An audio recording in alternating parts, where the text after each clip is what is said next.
കുട്ടികളെ കാണാം. മീനു, ദീപു. ആ രണ്ടു കുട്ടികളാണ് നമ്മളെ ഈ ടെക്സ്റ്റില് ഓരോ പാഠഭാഗത്തേക്കും നമ്മളെ കൈപിടിച്ച് കൊണ്ടുപോകുന്നത്. അവരാദ്യം തന്നെ എത്തുന്നത് ഒരു ഘോഷയാത്രയിലാണ്. ഘോഷയാത്രയുടെ ആരവം കേട്ട് ഘോഷയാത്രയുടെ ആരവം ശൃണോതി, ഘോഷയാത്രയാഹ ആരവം ശൃണോതി. മീനുവും ദീപവും ഘോഷയാത്രയുടെ ശബ്ദം കേൾക്കുന്നു. എന്നിട്ട് അതെന്താണെന്ന് അന്വേഷിച്ചു പോകുന്നിടയ്ക്കാണ് നമ്മൾ പാഠം തുടങ്ങുന്നത്. ഒന്നാമത്തെ പാഠത്തിന്റെ പേര് ഘോഷയാത്ര. ആ ഘോഷയാത്ര എന്നുള്ള പദം തന്നെ ഒരു ചോദ്യമായി വന്നേക്കാം. ഘോഷയാത്ര എന്നുള്ള പദം എഴുതാൻ പഠിക്കേണ്ട ഒരു പദമാണ്, എഴുതി പഠിക്കണം. അപ്പൊ അതിലെ ചില അക്ഷരങ്ങൾ അങ്ങോട്ടും ഇങ്ങോട്ടൊക്കെ മാറ്റിയും തിരിച്ചു വിട്ടിട്ട് ഷ, ത്ര, ഘോ, യ എന്നൊക്കെ കൊടുത്താല് അത് ഘോഷയാത്രയാണ് എന്ന് കണ്ടുപിടിക്കാൻ പറ്റണമെങ്കിൽ അത് എഴുതി പഠിക്കണം. അപ്പൊ ആ വാക്ക് എഴുതി പഠിക്കേണ്ട ഒരു പദമാണ്. ഈ ഓരോ പോയിന്റ് പറയുമ്പോൾ രക്ഷിതാക്കളും അടുത്തുണ്ടാവുമല്ലോ, കുട്ടികളും ഉണ്ടാവും. ഒന്ന് ആ ടെക്സ്റ്റ് ബുക്കിലൊക്കെ ഒന്ന് അടയാളപ്പെടുത്തി വെക്കുക. ഘോഷയാത്ര ഒന്നാമത്തെ പാഠം. ആ ഘോഷയാത്ര എന്നുള്ള പാഠത്തില് പ്രധാനപ്പെട്ട ഭാഗങ്ങളാണ് ഇപ്പോൾ സ്ക്രീനിൽ കാണുന്നത്. ശ്രദ്ധിക്കേണ്ട ശ്രദ്ധേയാഹ അംശാഹ. ആദ്യം ശ്രദ്ധിക്കേണ്ടത് വാദ്യോപകരണാനാം നാമാനി. ഘോഷയാത്രയില് ഒരുപാട് വാദ്യോപകരണങ്ങളാണ് ഉണ്ടാവുക. അപ്പോൾ കുറച്ച് വാദ്യോപകരണങ്ങളുടെ പേര് നമ്മൾക്ക് പഠിക്കാനുണ്ട്. ആ വാദ്യോപകരണങ്ങളുടെ പേര് ടെക്സ്റ്റിൽ കൊടുത്തിട്ടുള്ളത് എല്ലാവരും പഠിക്കണം. ടെക്സ്റ്റിന് അപ്പുറത്തേക്കൊന്നും പഠിക്കണം എന്നില്ല. പക്ഷെ ടെക്സ്റ്റിൽ കൊടുത്ത ഒരു 4-5 വാദ്യോപകരണങ്ങളുടെ പേര് നമ്മൾ ഓർത്തു വെക്കണം. പിന്നെ ശ്രദ്ധിക്കേണ്ട ഒരു വിഷയം വാദ്യോപകരണാനാം ശബ്ദാഹ. ആ പാട്ടില് ആ വാദ്യോപകരണത്തിന്റെ പേരും അതിന്റെ ശബ്ദവും കൂടിയാണ് കൊടുത്തിട്ടുള്ളത്. വരികൾ അങ്ങനെയാണ്: ഡിം ഡിം ഡിം ഡിണ്ടിമനാദം, ദം ദം ദം മദ്ദളതാളം, ജിം ജിം ജിം കാംസ്യതാളം. അങ്ങനെ ആ വാദ്യോപകരണത്തിന്റെ പേരും അതിന്റെ ശബ്ദവും കൊടുത്തിട്ടുണ്ട്. അപ്പൊ ആ വാദ്യോപകരണങ്ങളുടെ ശബ്ദം ഒന്ന് പഠിക്കണം. പിന്നെ താളം എന്ന് വെച്ചാല് വാദ്യോപകരണങ്ങളിൽ മാത്രമല്ല താളം, നമ്മുടെ പ്രകൃതിയിലും താളമുണ്ട്, ജീവിതത്തിനൊരു താളമുണ്ട്. അപ്പൊ അങ്ങനെയുള്ള വിവിധങ്ങളായ താളങ്ങൾ അത് നമ്മളെ ടെക്സ്റ്റിൽ കൊടുത്തിട്ടുണ്ട്. ആ താളങ്ങൾ ഏതൊക്കെയാന്ന് പഠിക്കണം. പിന്നെ പഠിക്കേണ്ടത് ക്രിയാപദങ്ങൾ. ക്രിയാപദങ്ങൾ എന്ന് വെച്ചാൽ ഒരു പ്രവൃത്തിയെ കുറിക്കുന്നത്. അപ്പൊ പഠിക്കുന്നു, എഴുതുന്നു, പോകുന്നു, വരുന്നു എന്നൊക്കെയുള്ളത് ക്രിയാപദങ്ങളാണ്. അപ്പൊ ആ ക്രിയാപദങ്ങള് നമ്മള് പഠിക്കേണ്ടതാണ്. ക്രിയാപദങ്ങളുടെ ബഹുവചന രൂപമാണ് പഠിക്കാനുള്ളത്. മാഷെ സ്ക്രീന് ഒരു മിനിറ്റ് വരും. അപ്പൊ ക്രിയാപദങ്ങളുടെ ബഹുവചന രൂപങ്ങൾ പഠിക്കാനുണ്ട്. പിന്നെ ഒരക്ഷരം, നമുക്ക് ഓരോ പാഠത്തിലും ഓരോ അക്ഷരം പ്രത്യേകം കൊടുത്തിട്ടുണ്ട്. ഒരു ബോക്സിൽ വലുതായിട്ട് കളർ കൊടുക്കാനൊക്കെ നമ്മൾ ചെയ്തിട്ടുണ്ട്. അപ്പൊ ആ ഓരോ പാഠത്തിലും വരുന്ന അക്ഷരങ്ങൾ ഏതൊക്കെയാണ്, ആ അക്ഷരം വരുന്ന പദങ്ങൾ ഏതൊക്കെയാണ് എന്നൊക്കെ മനസ്സിലാക്കി നല്ലപോലെ മനസ്സിലാക്കണം. പറയുന്ന കേൾക്കുന്നുണ്ടല്ലോ. അപ്പോ ആദ്യം തന്നെ വരുന്നത് വാദ്യോപകരണങ്ങളുടെ പേരുകളാണ്. വാദ്യോപകരണങ്ങളെ അഞ്ച് വാദ്യോപകരണങ്ങളുടെ പേര് ആ കവിതയിലുണ്ട്. ചിത്രം 4 ഉള്ളൂ. പേര് ഓരോ വാദ്യോപകരണത്തിന്റെ പേരും കൊടുത്തിട്ട് ചിത്രം കൊടുത്തത്. ടെക്നിക്കൽ പ്രശ്നമുണ്ട്. എനിക്ക് ഒന്ന് പുറത്തിറങ്ങിയിട്ട് വരക്കും, എന്നാലും മാത്രമേ അത് സ്ക്രീൻ കാണുള്ളൂ. ഒരു സെക്കൻഡ്. ഇല്ല. അപ്പോ ആദ്യം കൊടുത്തിരിക്കുന്നത് ചെണ്ടയുടെ ചിത്രമാണ് അല്ലെ. ചെണ്ടയ്ക്ക് പറയുന്ന പേര് നിങ്ങൾ ചെണ്ട എന്ന് പറയുമ്പോൾ നിങ്ങൾ അമ്മമാർക്ക് പറഞ്ഞു കൊടുക്കുക. മൈക്ക് ഓണാക്കാതെ അമ്മമാർക്കൊന്ന് സ്വകാര്യമായിട്ട് പറഞ്ഞു കൊടുക്കുക ആ ചെണ്ടയ്ക്ക് എന്താണ് സംസ്കൃതം എന്നുള്ളത്. ഇവിടത്തേക്ക് വോയിസ് ഇടണ്ട. വോയിസ് ഇട്ടാൽ ബുദ്ധിമുട്ടാവും. അതുകൊണ്ട് തൊട്ടടുത്തിരിക്കുന്ന അമ്മക്ക് ചെവിയിൽ ഒന്ന് പറഞ്ഞു കൊടുത്താൽ മതി എന്താണ് ചെണ്ടക്ക് എന്താ പറയാ എന്നുള്ളത്. അപ്പൊ ചെണ്ടയ്ക്ക് ഡിണ്ടിമഹ എന്നാണ് പറയുക. ചെണ്ട എല്ലാവരും കണ്ടിട്ടുണ്ടാവും. ഡിണ്ടിമഹ എന്നാണ് ചെണ്ടയ്ക്ക് പറയുന്ന പേര്. പിന്നെ പഠിക്കാനുള്ളത് മർദ്ദളം അല്ലെ. നമ്മളെ മദ്ദളം എന്ന് പറയുന്നത്, മദ്ദളം മലയാളത്തിൽ നമ്മൾ മദ്ദളം എന്ന് പറയുന്നത് തന്നെയാണ് മർദ്ദളഹ എന്ന് പറഞ്ഞിട്ടുള്ളത്. മർദ്ദളം, മർദ്ദളഹ എന്ന് പറഞ്ഞാല് കണ്ടിട്ടുണ്ടാവും. നമ്മള് ഈ വാദ്യത്തില് ഈ ഘോഷയാത്രയിലൊക്കെ കാണുന്നത് നമ്മള് അരക്ക് തൂക്കിയിട്ട് പൊട്ടുന്ന ഒരു സാധനമാണ് മർദ്ദളം. മർദ്ദളം പോലെ തന്നെ വേറെ ഒരു ഉപകരണം ഉണ്ട്, മൃദംഗം. അത് അതാണോ ഇതാണോ എന്ന് തോന്നിപ്പോവും അല്ലെ. അപ്പൊ മൃദംഗം നിങ്ങൾ കണ്ടിട്ടുണ്ടാവും. മൃദംഗത്തിന്റെ പേര് നമുക്ക് പഠിക്കാനില്ല, എന്നാലും മർദ്ദളം, മൃദംഗം എന്നെല്ലാം പറഞ്ഞാൽ ഏകദേശം അടുത്തടുത്ത് ഒരേ രൂപം സാദൃശ്യമുള്ള ഉപകരണങ്ങളാണ്. മർദ്ദളം നിന്നിട്ട് പൊട്ടുന്നതാണ്. മൃദംഗം നമ്മളെ സംഗീത കച്ചേരിയിലൊക്കെ, ശാസ്ത്രീയ സംഗീത കച്ചേരിയിലൊക്കെ ഇരുന്നിട്ട് പാടുമ്പോൾ കൊട്ടി വായിക്കുന്ന ഒരു വാദ്യോപകരണമാണ് മൃദംഗം. ഏകദേശം കാണാൻ ഒരുപോലെ തന്നെയാണ്. നമുക്ക് ഇവിടെ കൊടുത്തിരിക്കുന്നത് മർദ്ദളത്തിന്റെ പേരാണ് പഠിക്കാനുള്ളത്. പിന്നെ ഢോലഹ. ഢോലഹ, അതും ഈ മൂന്നെണ്ണം അടുപ്പിച്ച് പറയാൻ കാരണം ഏകദേശം ഒരേ ഒരു രൂപം വരുന്നത് കൊണ്ടാണ്. ഢോലഹ എന്ന് പറഞ്ഞാല് പെരുമ്പറ. ഢോലഹ എന്താണ്? ഢോലഹ സ്ക്രീൻ ഇപ്പം കാണിക്കും, മാഷ് വരട്ടെ ട്ടാ. അപ്പൊ ഢോലഹ പെരുമ്പറ. പെരുമ്പറ എന്ന് പറഞ്ഞാൽ ചെണ്ടേനേക്കാളും കുറച്ചുകൂടി വലിയ രൂപം വലുതായിരിക്കും, ശബ്ദം കൂടുതലുള്ളതായിരിക്കും. നമുക്ക് ചിത്രം വരുമ്പോൾ ചിലപ്പോൾ സംശയം ഉണ്ടായിരുന്നു. നമ്മൾ കഴിഞ്ഞ പരീക്ഷയ്ക്ക് ചിത്രത്തിലൊരു സംശയം ഉണ്ടായിരുന്നു അല്ലെ. വാദ്യോപകരണങ്ങളുടെ പേര് യോജിപ്പിക്കാൻ പറയുമ്പോൾ അത് ചെണ്ടയാണോ മദ്ദളാണോ പിന്നെ ഢോലയാണോ എന്നുള്ള ഒരു സംശയത്തിൽ വരുന്ന ചിത്രങ്ങളാണ് ഉണ്ടാവുക. അപ്പൊ ഒന്ന് ശ്രദ്ധിക്കുക, ഏതാണ് പേര് എന്ന് നോക്കിയിട്ട് അത് അതിനോട് ചേർക്കണം. ചിത്രം തന്ന അപ്പുറത്തെ ഭാഗം വാദ്യോപകരണങ്ങളുടെ പേരും തന്നാല് യോജിപ്പിക്കാൻ പറ്റണം. അപ്പോൾ ഡിണ്ടിമഹ, മർദ്ദളഹ, ഢോലഹ. അടുത്തത് കാംസ്യതാളഹ. കാംസ്യതാളഹ. കാംസ്യതാളഹ എന്ന് വെച്ചാല് ഇവിടെ ഇലത്താളം. അത് നിങ്ങൾ കണ്ടിട്ടുണ്ടാവും. ഉത്സവങ്ങളൊക്കെ നടന്നുകൊണ്ടിരിക്കുന്ന ഈ കാലത്ത് എല്ലാത്തിനും മേളം ഉണ്ടാവുമല്ലോ. അതില് കാംസ്യതാളവും നിങ്ങൾ കണ്ടിട്ടുണ്ടാവും. മൈക്ക് ഓഫ് ആക്കണേ. അപ്പൊ കാംസ്യതാളവും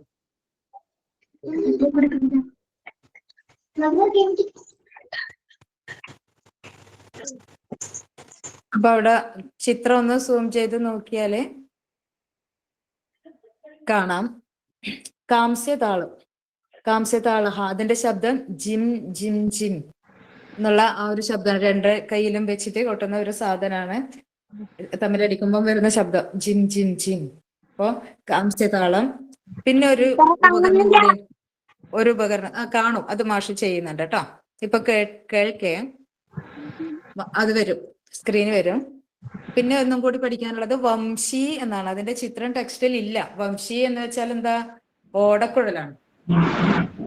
ഓടക്കുഴൽ, ഫ്ലൂട്ടിനാണ് വംശി എന്ന് പറയുന്നത്. അപ്പൊ ഇത്രയും മൈക്ക് ഓഫ് ആക്കുക. ഷിംന ആരാണ്? ഡിണ്ടിമഹ, മർദ്ദളഹ, കാംസ്യതാളഹ, ഢോലഹ, വംശി. ഇത്രയും ഉപകരണങ്ങളുടെ പേര് നിങ്ങള് പഠിച്ചിരിക്കണം, എഴുതാനും പഠിച്ചിരിക്കണം. ചിത്രം കണ്ടാല് തിരിച്ചറിയോ വേണം. അപ്പൊ ഇപ്പൊ സ്ക്രീന് കാണുന്നുണ്ടാവുമെന്ന് വിചാരിക്കുന്നത്. ഇപ്പൊ ചെണ്ടക്ക് ഡിണ്ടിമഹ, അതിന്റെ താഴെ മർദ്ദളഹ, അതിനും താഴെ കാംസ്യതാളം. കാംസ്യതാളം എന്നാണ് അവിടെ കൊടുത്തിട്ടുള്ളത്. കാംസ്യതാളഹ എന്ന് മതി. കാംസ്യതാളഹ. പിന്നെ വീണ നിങ്ങൾക്ക് പഠിക്കാനില്ലാത്തതാണ്, വെറുതെ ഒന്ന് കൊടുത്തുന്നേ ഉള്ളൂ. വീണ, ശംഖഃ, മൃദംഗഃ, പിന്നെ നമ്മുടെ ഢോല. ശൃംഗവാദ്യം, അത് കൊമ്പ്, ആനപ്പുറത്തുത്സവത്തിനൊക്കെ കണ്ടിട്ടുണ്ടാവും നിങ്ങള്. പിന്നെ വംശി, ഓടക്കുഴൽ. പിന്നെ ഢക്ക, അത് രണ്ട് ഭാഗത്തും ഇങ്ങനെ തിരിച്ചു കൊണ്ട് കൊട്ടുന്ന ഒരു സാധനമാണ്. പിന്നെ ഢോലഹ, പെരുമ്പറ. അപ്പൊ ഇത്രയാണ് ആ വാദ്യ വിശേഷങ്ങൾ പഠിക്കാനുള്ളത്. ഇനി അതിന്റെ ശബ്ദം നമ്മുടെ ടെക്സ്റ്റിൽ യോജിപ്പിക്കാനുള്ളത് പോലെ തന്നെ ഇവിടെ കൊടുത്തിട്ടുണ്ട് സ്ക്രീനില്. ഡിൻ, ഡിം, ഡിം, അത് ചേരുന്നത് ഡിണ്ടിമഹ എന്ന ഉപകരണത്തോടാണ്. ദം, ദം, ദം, മർദ്ദളഹ. മർദ്ദളഹ എന്ന് എഴുതുമ്പം ശ്രദ്ധിക്കുക, രണ്ട് ദായാണത്. മാ കഴിഞ്ഞിട്ട് ദ, ഒരു ദായും കൂടി, ഇദ്ദ. ഇർന്നുള്ളതാണ് മേലത്തെ ആ വളഞ്ഞിട്ടുള്ളത് കാണുന്നത്. ആ വളഞ്ഞിട്ടുള്ളത് നിങ്ങൾക്ക് എഴുതാൻ ഉണ്ടാവില്ലായിരിക്കും. ചിലപ്പോ ബോക്സിൽ ഏതാണ് ശരി എന്നുള്ളതിന് ടിക്ക് ചെയ്യാനൊക്കെ ഉണ്ടാവുള്ളൂ. എഴുതാൻ പഠിച്ചിരിക്കണം. അപ്പൊ ഇർന്നുള്ളത് അങ്ങ് വലത്തോട്ടേക്ക് ഒരു വളഞ്ഞിട്ടുള്ള ആ ചിഹ്നാണ്. അത് ഇപ്പുറത്തേക്ക് ചെരിഞ്ഞു പോകരുത്. അപ്പോൾ എന്നെല്ലാം തോന്നിപ്പോകും. അതുകൊണ്ടാണ് പറയുന്നത് എഴുതി പഠിക്കണം. സംസ്കൃതം സ്കോളർഷിപ്പിന് അക്ഷരത്തെറ്റ് എന്ന് വെച്ചാൽ അത് ഒരു പ്രധാനപ്പെട്ടതാണ്. അക്ഷരത്തെറ്റുണ്ടായാൽ 1 മാർക്ക് അങ്ങനെ തന്നെ പോകും. ഏതെങ്കിലും ഒരു കുത്തോ വരയോ എന്തെങ്കിലും ഒന്ന് കുറഞ്ഞു പോയാൽ 1 മാർക്ക് മൊത്തമായിട്ട് അങ്ങ് പോവും. പിന്നെ വിവിധങ്ങളായ താളങ്ങൾ, നദീതാളം, സാഗരതാളം, മാരുതതാളം, ഹൃദയതാളം. ഇതെന്താ വേണ്ടതെന്ന് ചോദിച്ചാൽ ഈ താളം ചിലപ്പോൾ ചിത്രം കൊടുത്തിട്ട് ഡേഷ് താളം എന്ന് കൊടുക്കാം. അപ്പൊ നദീന്റെ ചിത്രമാണ് ഉള്ളതെങ്കിൽ അവിടെ നദീന്ന് എഴുതാൻ പറ്റണം. നദീതാളം. സാഗരത്തിന്റെ ആണെങ്കിൽ, കടലിന്റെ ആണെങ്കിൽ തിര വലുതായിട്ട് കാണില്ലേ, സാഗര താളം. മാരുതതാളം, കാറ്റിന്റെ. മാരുത എന്ന് വെച്ചാല് കാറ്റ്. ഹൃദയതാളം, നമ്മുടെ ഹൃദയത്തിന്റെ താളം. ഇപ്പൊ മിടിച്ചുകൊണ്ടിരിക്കുന്നില്ലേ, അപ്പോ ഹൃദയതാളം. ഇതിന് ചിലപ്പോ അക്ഷരങ്ങൾ അങ്ങോട്ടും ഇങ്ങോട്ടും ഒക്കെ മാറ്റി ഡിസോർഡറിൽ കൊടുത്ത് നമുക്ക് അത് ക്രമപ്പെടുത്തി എഴുതാൻ വേണ്ടി ചോദിച്ചേക്കാം. അപ്പൊ അങ്ങനെയും ചോദ്യം വരാം. നദീതാളം, സാഗരതാളം, മാരുതതാളം, ഹൃദയതാളം. ഇതും എഴുതി പഠിക്കേണ്ടതാണ്. പഠിക്കുമ്പോൾ ശ്രദ്ധിക്കേണ്ടത് താളം മാന്ന് എഴുതിയിട്ട് താഴെ ഒരു വരിയും കൂടിയുണ്ട്. താളമാന്ന് എഴുതി വെച്ചേക്കരുത്, താളം. എഴുതി കഴിഞ്ഞാൽ ഒന്ന് വായിച്ചും കൂടി നോക്കുക, ഞാൻ എഴുതിയത് ശരി തന്നെയാണോ.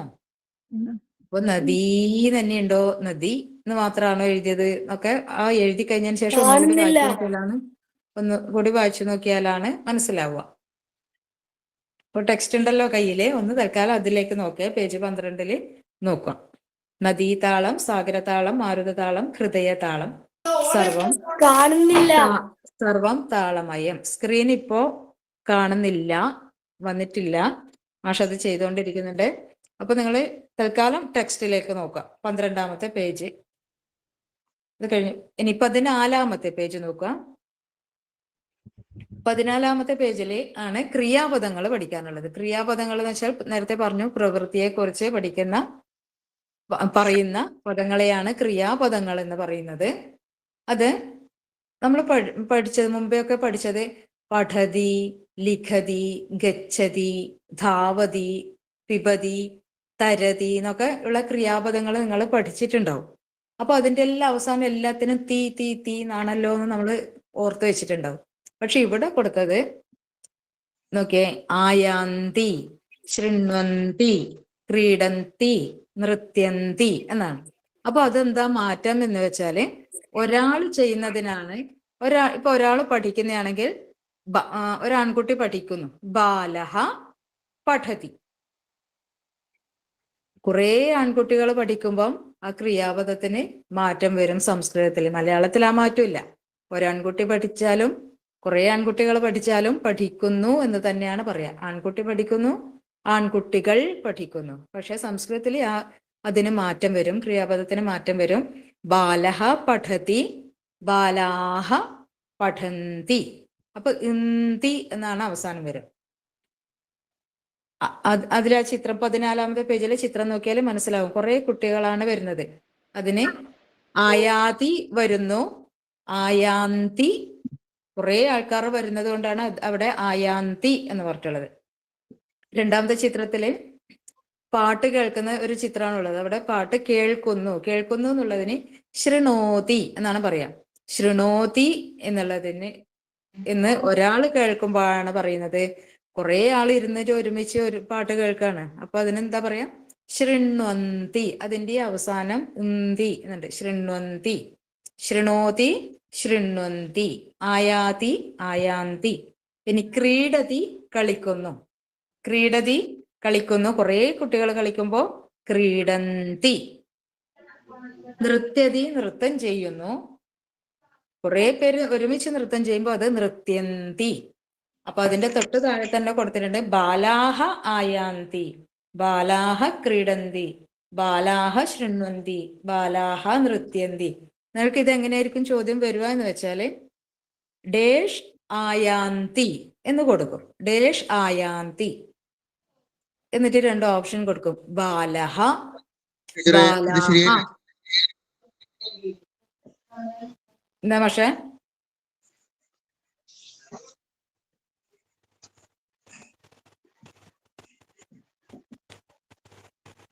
ടീച്ചർ ഇപ്പൊ കാണുന്നുണ്ട്. സ്ക്രീൻ ശരിയായിട്ടുണ്ട്. സ്ക്രീൻ ശരിയായിട്ടുണ്ട്. ആയിക്കോട്ടെ. ഏത് പേജാണെന്ന് പറഞ്ഞോളൂ കേട്ടോ. ഇതിന് തൊട്ട് മേലെയുള്ള ഒന്ന് കാണിക്കാം. പക്ഷേ ഓക്കെ ഓക്കെ ഓക്കെ. ഇപ്പൊ എല്ലാരും കാണുന്നുണ്ടല്ലോ. ഉണ്ട്. ഇല്ല സാറില്ല. വേണ്ട പക്ഷേ അത് തന്നെ നേരത്തെ കാണുന്നില്ല. ഓക്കെ. കാണുന്നുണ്ട്. കാണുന്നുണ്ട്. കാണാത്തവർ ഒന്ന് മേലോട്ടേക്ക് ഫോണില് മേലോട്ടേക്ക് ഒന്ന് സ്ക്രോൾ ചെയ്ത് പോയാൽ കാണും. ഇപ്പൊ കാണുന്നുണ്ട്. അതെ. അപ്പോ വദന്തി, വദതി, വദന്തി, സ്ഫുരതി, സ്ഫുരന്തി, സ്പൃശതി, സ്പൃശന്തി, ചലതി, ചലന്തി. അപ്പൊ ഈ ഇന്തി എന്ന് വരുന്നതെല്ലാം കുറെ ആള് ചെയ്യുന്നതാണ്. ഇപ്പൊ ഞാനിപ്പോ നേരത്തെ പറഞ്ഞ ക്വസ്റ്റ്യൻ കേട്ടിനോന്ന് അറിയില്ല. ഡേഷ് ആയാന്തി ഒന്ന് അവിടെ എഴുതി വെച്ചാൽ നല്ലത്. ഡേഷ് ആയാന്തി എന്ന് പറയുമ്പോ ഡേഷ് ആയാന്തി എന്ന് പറഞ്ഞാൽ ബ്രാക്കറ്റിൽ അവിടെ ബാലഹ എന്നും ബാലാഹ എന്നും കൊടുക്കും. അപ്പൊ നിങ്ങള് ബാലഹ എന്ന് എഴുതിയേക്കരുത്. ആയാന്തി എന്നുള്ളതുകൊണ്ട് അത് കുറെ ആൾക്കാർ ചെയ്യുന്നതാണ്. അപ്പോ ബാലാഹ എന്ന് തന്നെ എഴുതണം. ബാലാഹ എന്നാണ് അവിടെ ചേർക്കേണ്ടത്. മനസ്സിലായല്ലോ? അപ്പൊ ആ ഭാഗത്ത് അതാണ് ചോദ്യം വരാൻ സാധ്യതയുള്ളത്. പിന്നെ ഇതൊക്കെ നിങ്ങൾക്ക് അയച്ചു തരും. അപ്പൊ അതൊന്നും കൂടി വിശദമായിട്ട് നിങ്ങൾക്ക് നോക്കാം. അതാണ് ഈ ഏകവചനത്തിലും ബഹുവചനത്തിലുള്ള പ്രയോഗം. ബാലഹ പഠതി, ആൺകുട്ടി. സോറി, അതിൽ കളിക്കുന്നു എന്നാണ് എഴുതിയിട്ടുള്ളത്. പഠിക്കുന്നു എന്നാണ്. മലയാളം എഴുതിയതിൽ ഒരു തെറ്റ് പറ്റിയിട്ടുണ്ട്. ആൺകുട്ടി പഠിക്കുന്നു. ബാലാഹ പഠന്തി, ആൺകുട്ടികൾ പഠിക്കുന്നു. ഛാത്രഃ ക്രീഡതി, കുട്ടി വിദ്യാർത്ഥി കളിക്കുന്നു. ഛാത്രാഹ ക്രീഡന്തി. അപ്പൊ ഛാത്രാഹ എന്ന് മാറ്റം വരും. വിദ്യാർത്ഥികൾ കളിക്കുന്നു. ബാലികാ നൃത്യതി, ബാലികാഹ നൃത്യന്തി. മൈക്ക് ഓഫ് ആക്കിയിട്ട് ഒന്ന് വായിച്ചു നോക്കേ. ബാലികാഹ നൃത്യന്തി. വായിക്കുന്ന കുട്ടി മിടിക്കാന്ന്. പക്ഷെങ്കില് മൈക്ക് ഒന്ന് ഓഫ് ആക്കിയിട്ട് ഒന്ന് അവിടെ പറഞ്ഞു കൊടുക്കേ. ബാലഹ ശൃണോതി, ബാലാഹ ശൃണ്വന്തി, കുട്ടികൾ കേൾക്കുന്നു. അപ്പൊ ശൃണ്വന്തി എന്നുള്ളതിന്റെ മുമ്പില് ബാലാഹ, ബാലികാഹ, ഗജാഹ അങ്ങനെയൊക്കെ ബഹുവചന രൂപത്തിലുള്ള ക്രിയാപദാണ് വരിക. എത്ര ആളാണോ പ്രവൃത്തി ചെയ്യുന്നത് അതിനനുസരിച്ച് മാറും. ഒരാളാവുമ്പോ ഒരു പദമാണ് പ്രയോഗിക്കുക. കുറെ ആളാവുമ്പോ മൂന്നോ അതിലധികം ആവുമ്പോ ഇങ്ങനെ ഇന്തി എന്നുള്ള തരത്തില് മാറും. ഓക്കെ, അതൊന്ന് ഓർമ്മിച്ചു വെക്കാം. മാഷ അടുത്ത സ്ലൈഡ് ഒന്ന് കാണിച്ചേ.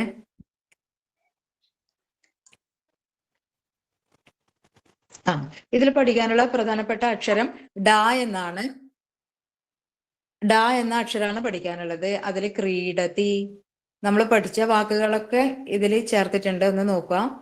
ചിലപ്പോ വലയം ചെയ്യാനോ ചേർക്കാനോ. ക്രീ ഡേഷ് തി, ക്രീ ഡേഷ് തി എന്ന് പറഞ്ഞാൽ അവിടെ ഡാന്നാണോ ടാന്നാണോ ഠാന്നാണോ എന്നൊക്കെ എഴുതാൻ ഓർക്കണം. ഏതക്ഷരാണ് അവിടെ വരിക എന്നുള്ളത് ഓർത്ത് വെക്കണം. ക്രീഡതി, ചിക്രോഡഹ, ഡിണ്ടിമഹ, ബിഡാലഹ. ഇതിലൊക്കെ ഡ എന്നുള്ള അക്ഷരം വരുന്നുണ്ട്. ബിഡാലഹ എന്ന് വെച്ചാൽ പൂച്ച എന്നർത്ഥം. അപ്പൊ ഡ എന്ന അക്ഷരം വരുന്നുണ്ട്. ഓക്കെ, ഇനി നമുക്ക് രണ്ടാമത്തെ പാഠത്തിലേക്ക് കിടക്കാം. രണ്ടാമത്തെ പാഠത്തിലേക്ക് ഇപ്പൊ ഒന്നാമത്തെ പാഠം എല്ലാം ക്ലിയർ ആയി എന്ന് വിചാരിക്കുന്നു. രണ്ടാമത്തെ പാഠം ബാലോത്സവ എന്നുള്ളതാണ്. ബാലോത്സവ സംസ്കൃത ദിന ആഘോഷമായിട്ട് ബന്ധപ്പെട്ട ഒരു പാഠമാണ് രണ്ടാമത്തേത്. അതിൽ പഠിക്കേണ്ട പ്രധാന പദങ്ങൾ, ഒന്ന് ശ്രദ്ധിക്കേണ്ട പദങ്ങളാണ് ഇപ്പൊ സ്ക്രീനിൽ കാണുന്നത്. ഒന്ന് ശ്രാവണ പൂർണിമ. ശ്രാവണ പൂർണിമ എന്നുള്ള പദം വായിക്കാനും എഴുതാനും ഒക്കെ അറിഞ്ഞിരിക്കണം. സംസ്കൃത ദിനം, അതും അറിഞ്ഞിരിക്കണം. സംസ്കൃത ദിനം. പഠതു എന്ന വാക്ക്, വദതു, ലിഖതു, സുപ്രഭാതം, ധന്യവാദ, സ്വാഗതം, ഇത്രയും പദങ്ങള് ശ്രദ്ധിക്കേണ്ട പദങ്ങളാണ്. ഇത്രയും പദങ്ങൾ ശ്രദ്ധിക്കേണ്ട പദങ്ങളാണ്. ഇനി പക്ഷെ അടുത്ത സ്ലൈഡ്. അതില് ആ വാക്കുകളൊക്കെ ഒന്ന് ശ്രദ്ധിക്കുക. ഇതിന്റെ സ്ലൈഡ് നിങ്ങൾക്ക് അയച്ചു തരും. അപ്പൊ ഒന്നുകൂടി വിശദമായിട്ട് നോക്കാം. പിന്നെ വേറൊന്ന് പഠിക്കാനുള്ളത് കഥ എന്ന ഒരു ചോദ്യവാചക ശബ്ദമാണ്. നമ്മള് പ്രശ്നവാചക ശബ്ദം, ക്വസ്റ്റ്യൻ വേർഡ്സ്, നമ്മള് ഇംഗ്ലീഷിലൊക്കെ WH, വാട്ട്, വെൻ, വേർ ഒക്കെ ചോദിക്കലില്ലേ? WH തുടങ്ങും. അതുപോലെ സംസ്കൃതത്തിൽ കായിലാണ് ചോദ്യവാചക ശബ്ദങ്ങള് തുടങ്ങുന്നത്. കിം, കുത്ര, കതി, കഥ, കുതഹ, കഥം, കിമർത്ഥം എല്ലാം കായിലാണ് തുടങ്ങുന്നത്. അപ്പൊ 7 എണ്ണം ഉണ്ട്. അതിൽ 3 എണ്ണം നമ്മള് 3-ാം ക്ലാസ്സിൽ പഠിക്കാനുണ്ട്. അതിലൊന്നാണ് കഥ. കഥ എന്ന് വെച്ചാൽ എപ്പോൾ എന്നർത്ഥം. മൈക്കൊന്ന് ഓഫാക്കണേ. കഥ എന്ന് 2-3 പേര് മൈക്ക് ഓൺ ആക്കിയിട്ടുണ്ട്, അതൊന്ന് ഓഫാക്കാം. കഥ എപ്പോൾ എന്നാണ് അർത്ഥം. എപ്പോൾ, ഒരു സമയത്തെ ഇതിനെ കുറിച്ച് പറയുന്നത്, എപ്പോഴാണ് ചെയ്യുന്നത്.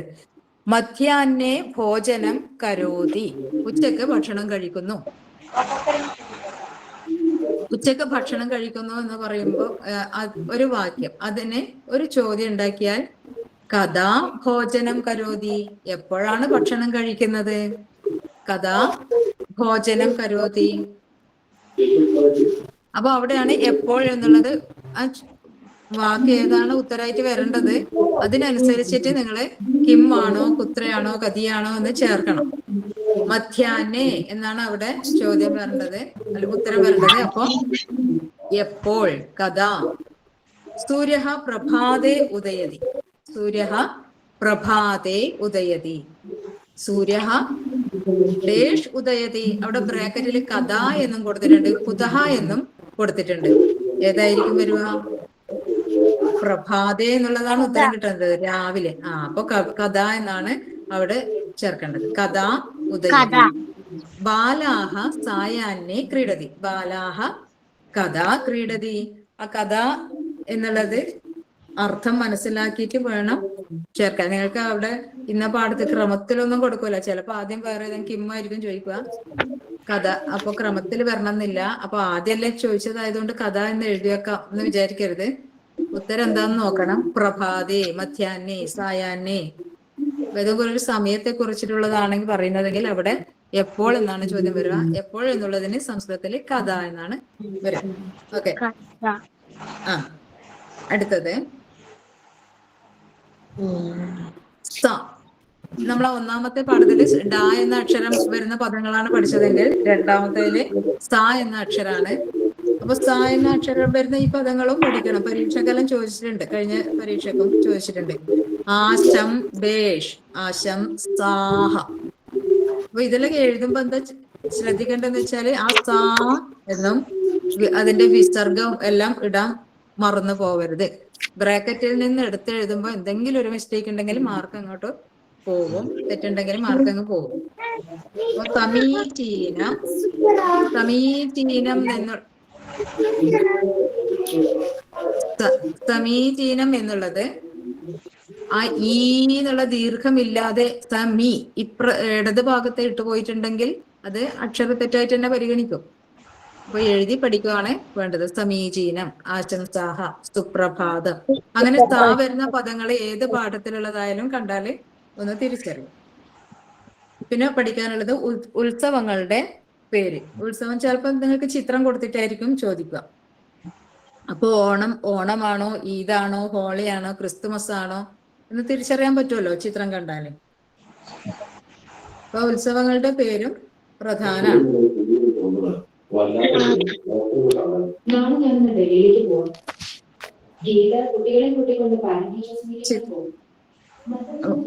മൈക്കൊന്ന് ഓഫാക്കി വിട്ടണേ മാഷ. അടുത്ത സ്ലൈഡ് എടുത്തേ മാഷേ.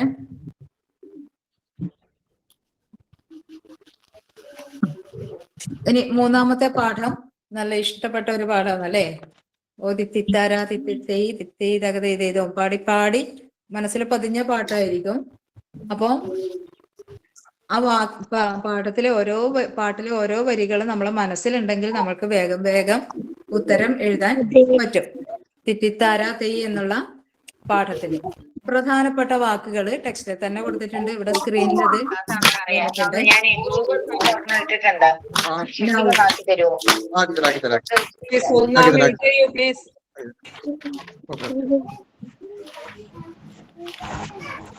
നൗക,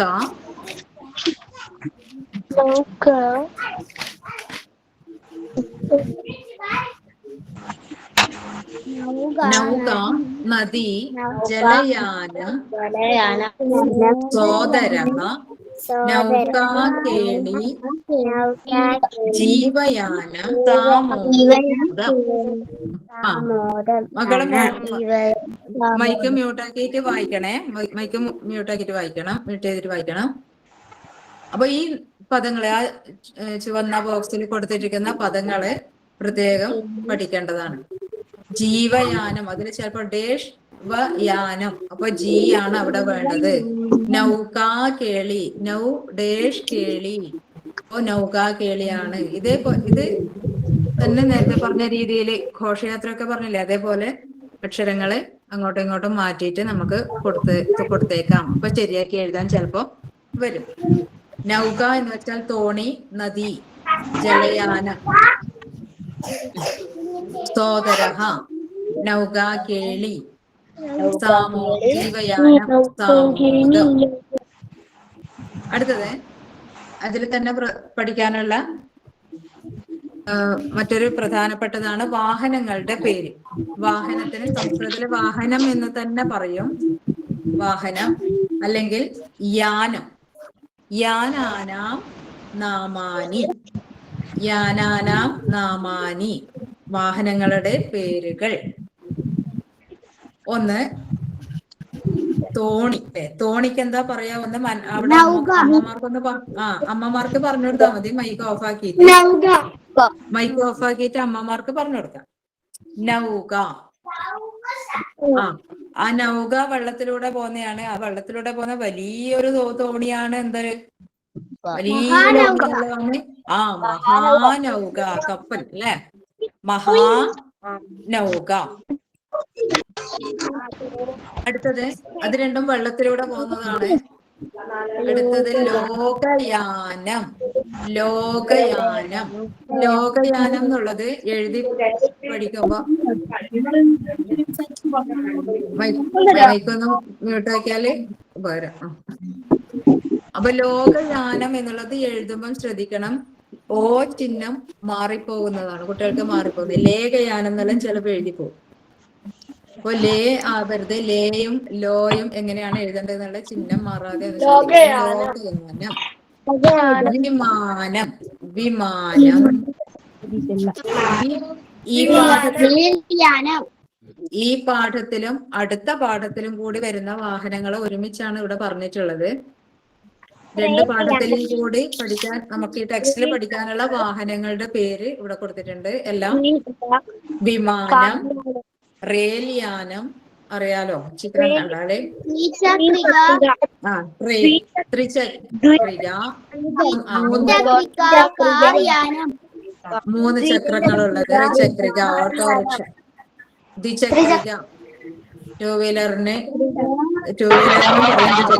സൈക്കിൾ. സൈക്കിളിനാണ് പ്രധാനമായിട്ട് ദ്വിചക്രിക എന്ന് പറയുന്നത്. കാർ, യാനം. അപ്പൊ ഇത്രയും വാഹനങ്ങളുടെ ചിത്രവും അതിന്റെ പേരും മനസ്സിലുണ്ടാവണം. ചിത്രം കാണുമ്പോൾ തന്നെ ആ പേര് മനസ്സിലേക്ക് വരണം. ഓട്ടോറിക്ഷന്റെ ചിത്രം കാണുമ്പോൾ ത്രിചക്രിക എന്ന പേര് മനസ്സിൽ വരണം. മറ്റേത് ദ്വിചക്രിക, വിമാനം, റേൽയാനം, മഹാനൗക. നൗകയും മഹാനൗകയും മാറിപ്പോവരുത്. മഹാനൗക കപ്പൽ, ലോകയാനം ബസ്. ഓക്കെ, ഇനി അടുത്തത്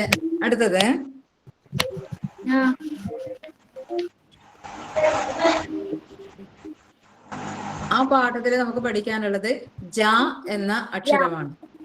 ജ. ഇപ്പൊ നമ്മൾ എന്തെല്ലാം പഠിച്ചു? എന്തൊക്കെ അക്ഷരങ്ങൾ പഠിച്ചു? ഡ പഠിച്ചു, ഡ പഠിച്ചു, സ പഠിച്ചു, ജ പഠിച്ചു. ആ, ഞാൻ പറയുന്നത് കേൾക്കുന്നില്ല അല്ലെ? നമ്മളിപ്പോ പഠിച്ച അക്ഷരങ്ങൾ ഒന്നും കൂടി ഓർമ്മിച്ച് നോക്കിയാല് ഒന്നാമത്തെ പാഠത്തില് ഡ, രണ്ടാമത്തെ പാഠത്തില് സ, മൂന്നാമത്തെ പാഠത്തില് ജ. ജ എന്ന അക്ഷരവും എഴുതുമ്പം ശ്രദ്ധിക്കേണ്ടതാണ്. ജ ചിലപ്പോ ച ആയി മാറിയേക്കാം. അവിടെ എഴുതുമ്പോൾ വളരെ വൃത്തിയായിട്ട് ഒന്ന് നല്ല പോലെ സ്ക്രീനിൽ നോക്കി ജായുടെ കിടപ്പ് എങ്ങനെയാണെന്ന്. ജ. വിജലയാനം, ഡേഷ് ലയാനം. അപ്പൊ അവിടെ ജലയാനാണ് ചേർക്കേണ്ടത്. വിജയായ, ജീവനം. ഈ പദങ്ങളൊക്കെ എഴുതി ഒന്ന് പഠിക്കുക. നല്ലപോലെ വായിച്ചാലും മതി. ദിവസേന പരീക്ഷ ആവുന്നത് വരെ ദിവസേന ഒന്ന് എല്ലാ പാഠങ്ങളും ഇങ്ങനെ നോക്കിക്കൊണ്ടിരിക്കുക. നമുക്കിപ്പോ ആറ് പാഠങ്ങൾ എന്നല്ലേ പറഞ്ഞപ്പോ ഇഷ്ടംപോലെ സമയമുണ്ട്. 6 ദിവസം ഓരോ പാഠം വെച്ച് പഠിച്ചാലും നമ്മൾക്ക് സമയമുണ്ട്. അടുത്തത്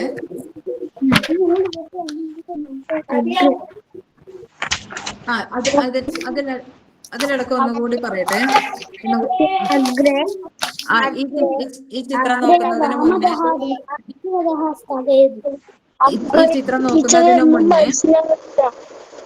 ചിത്രം നോക്കുന്നതിന് മുന്നേ ഒന്നുകൂടി ഒന്ന് ശ്രദ്ധിക്കുക. ചിലപ്പോ ഒരു വാക്കിന്റെ സമാന പദം യോജിപ്പിക്കാൻ വേണ്ടി വന്നേക്കാം. അപ്പൊ നൗക എന്നതിന് അതേ അർത്ഥം വരുന്ന വേറൊരു പദമാണ് ഉടുപ്പം എന്നത്. ഉടുപ്പം. അപ്പൊ നൗക എന്നതിന് ചേരുന്ന അതേ അർത്ഥം വരുന്ന ഒരു പദമാണ് ഉടുപ്പം. അപ്പൊ അങ്ങനെയുള്ളതും കൂടി ഒന്ന് ശ്രദ്ധിക്കണം. നിങ്ങളെ ശബ്ദകോശം എന്ന് പറയുന്ന ടെക്സ്റ്റില് എല്ലാ പാഠത്തിന്റെയും പുറകിലായിട്ട് ശബ്ദകോശം എന്ന് പറഞ്ഞ ഒരു ഭാഗമുണ്ട്. അതും കൂടി ഒന്ന് നോക്കണം. പക്ഷെ അടുത്ത സ്ലൈഡ് ആക്കിക്കോ.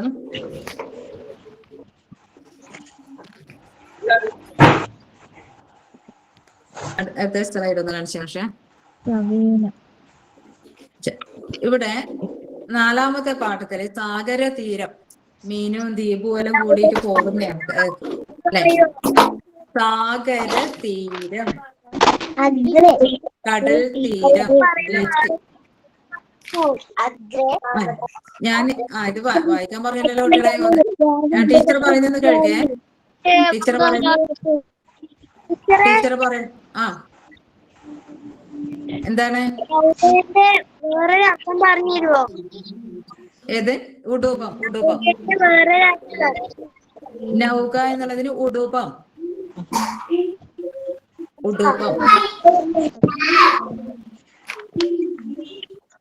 ഇതില് സാഗര തീരം എന്നുള്ള വാക്കും എഴുതാൻ പഠിക്കുക. നേരത്തെ പറഞ്ഞു.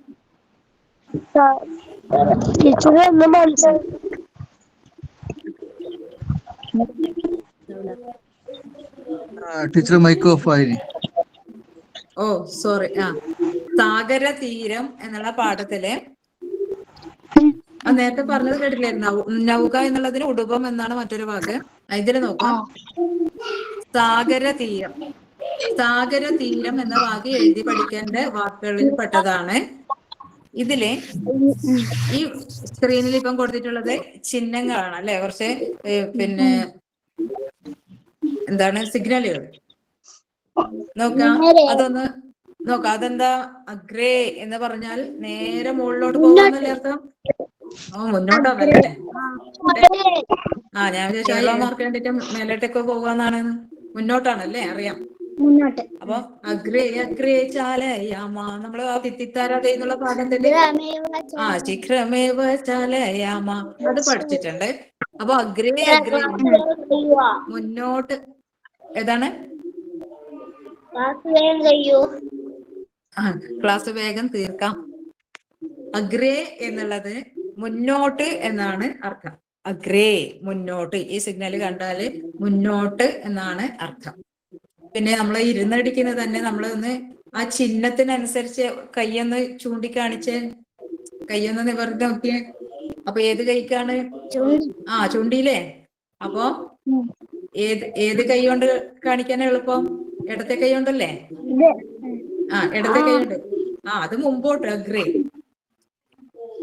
രണ്ടാമത്തെ ചിത്രം പോലെ ആക്കിയേ ഒന്ന്. രണ്ടാമത്തെ ചിത്രം.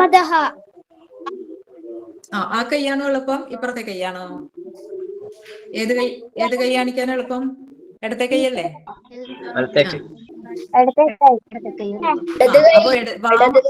അതെ. അപ്പൊ വാമതഹ എന്ന് പറഞ്ഞാൽ ഇടത് ഭാഗം, ഇടത്തേക്ക് എന്നാണ് അർത്ഥം. ലെഫ്റ്റ്. പിന്നെ മറ്റേ കൈയൊന്ന് എളുപ്പത്തില് പോകാൻ ദക്ഷിണതഹ, വലത്തോട്ടേക്ക്, റൈറ്റിലേക്ക്. ദക്ഷിണത. സ്ഥഗയതു എന്ന് വെച്ചാൽ എവിടെ സ്റ്റോപ്പ് ലൈറ്റ് കണ്ടാലും നമ്മൾ അവിടെ യാതൊരു കാരണവശാലും മൈക്ക് ഓൺ ചെയ്യരുത്. മൈക്ക് ഓഫ് ആക്കേ. അപ്പൊ ചുവപ്പ് ലൈറ്റ് കണ്ടാൽ എപ്പോഴും അവിടെ എന്തോ അപകടം എന്നുള്ള ഒരു ചിന്തയാണെന്നല്ലേ? അവിടെയല്ലേ എപ്പോഴും ചുവന്ന ലൈറ്റ് ഉണ്ടാവുക. അപ്പൊ ചുവപ്പ് എന്നുള്ളത് നിൽക്കുക. സ്ഥഗയതു, നിൽക്കൂ. ഇടത്തോട്ടേക്ക് വാമതഹ, വലത്തോട്ടേക്ക് ദക്ഷിണതഹ, മുന്നോട്ടേക്ക് അഗ്രേ. നിൽക്കാൻ വേണ്ടി സ്ഥഗയതു.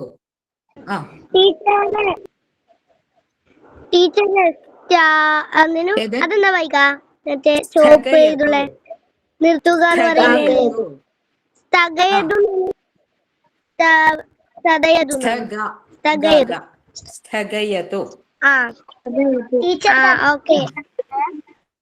ഓക്കെ. അപ്പൊ ഈ സിഗ്നല് ഒന്ന് മനസ്സിൽ വേണം. അപ്പൊ വാമതഹ ഇടത്ത്, ദക്ഷിണതഹ വലത്ത്. അത് രണ്ടും ഓർമ്മിക്കാം. മുന്നോട്ട്. ഈ ഇടത്തോട്ട് പോകുന്നതിന് എന്തായിരുന്നു പറയാ? വാമതഹ. വലത്തേക്ക് ദക്ഷിണതഹ. നമ്മുടെ വാമഹസ്തം എന്ന് വെച്ചാൽ ഇടത്തെ കൈയാണ്, ദക്ഷിണഹസ്തം എന്ന് വെച്ചാൽ വലത്തെ കൈയാണ്. ഇപ്പൊ വാമം ഇടത്, ദക്ഷിണം വലത്. വാമതഹ എന്ന് വെച്ചാൽ ഇടത്തേക്ക്, ലെഫ്റ്റിലേക്ക് ഒന്ന് പോവാം. ചുവപ്പ് സ്ഥഗയതു, നിൽക്കോ, സ്റ്റോപ്പ്. സ്ഥഗയതു. ഓക്കെ. ആ സിഗ്നലും ചിഹ്നം ഇത് തന്നെ, ചിത്രം തന്നിട്ട് തന്നെ ചോദിച്ചേക്കാം. അപ്പൊ ഇടത്തോട്ടേക്ക് വന്നിട്ട് വാമതഹയാണോ ദക്ഷിണതഹയാണോ എന്ന് സംശയം വരാൻ പാടില്ല. ഇടത് വാമം, വലത് ദക്ഷിണം. വാമം ദക്ഷിണം. അതൊന്ന് കൈ വെച്ചിട്ട് തന്നെ ഒന്ന് പറഞ്ഞു നോക്കൂ. വാമം ദക്ഷിണം. പറഞ്ഞു പഠിച്ചല്ലോ. പിന്നെ അസ്തമയ ദൃശ്യത്തിന്റെ ആ ഒരു ഏതാണ്?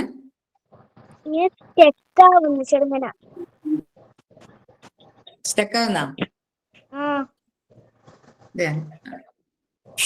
റേഞ്ച് ഉണ്ടല്ലോ. ഇവിടെ റേഞ്ച് ഉണ്ട്. ഒന്ന് അങ്ങോട്ടും ഇങ്ങോട്ടും മാറി നിന്നോക്കെ. അപ്പൊ നോക്ക, ഈ മീനും ദീപവും കൂടി കടപ്പുറത്ത് പോയിട്ട്, സാഗര തീരത്ത് പോയിട്ട് എന്തോന്ന് കളിക്കുന്നുണ്ടല്ലോ. എന്താ കളിക്കുന്നേ? പട്ടം പറപ്പിക്കുന്നു. ഈ പട്ടത്തിന് എന്താ സംസ്കൃതം പറയാ? വാതാടഹ.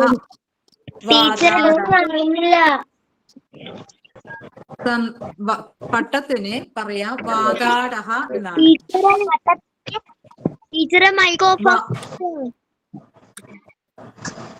വാതാടഹ, പട്ടത്തിന് പറയുന്നത് വാതാടഹ എന്നാണ്. അതും ഓർത്ത് വെച്ചോ, ചോദിക്കാൻ സാധ്യതകളില്ല, എന്നാലും വാതാടഹ പട്ടം. ഇനി അടുത്ത നമുക്ക് പഠിക്കാനുള്ള വീണ്ടും ക്രിയാപദങ്ങൾ വന്നിട്ടുണ്ട്.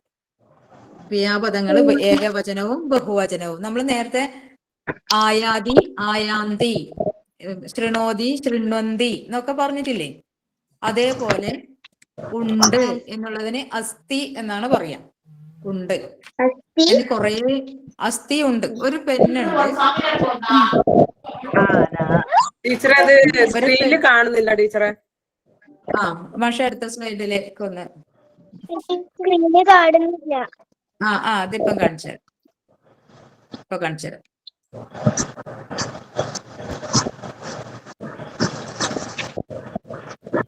മാഷേ, പ്രസാദാഷേ, സ്ലൈഡ് ഒന്ന്, അടുത്ത സ്ലൈഡ് ഒന്ന് കാണിക്കാം.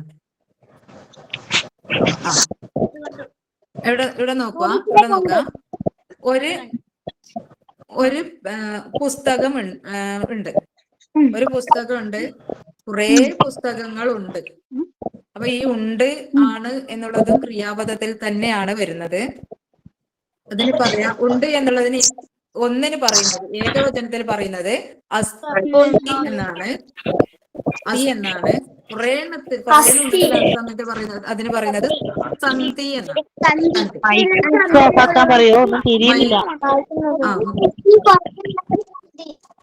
എല്ലാവരും ഒന്ന് മൈക്ക് ഓഫ് ആക്കാം, എന്നാലേ ടീച്ചർ പറയുള്ളൂ. മൈക്ക് ഓഫ് ആക്കിയാലേ ഇനി പറയുള്ളേ. ഓക്കെ.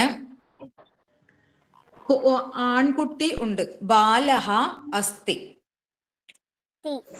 കുറെ ആൺകുട്ടികളുണ്ട് എന്ന് പറയുമ്പോ ബാലാഹ, അതിന് മാറ്റം വരണം. ബാലഹ സന്ധി എന്ന് പറയില്ല, ബാലാഹ സന്ധി. ബാലഹ അസ്തി, ബാലാഹ സന്ധി. വൃക്ഷഃ അസ്തി. വൃക്ഷഃ അസ്തി. മരം ഉണ്ട്.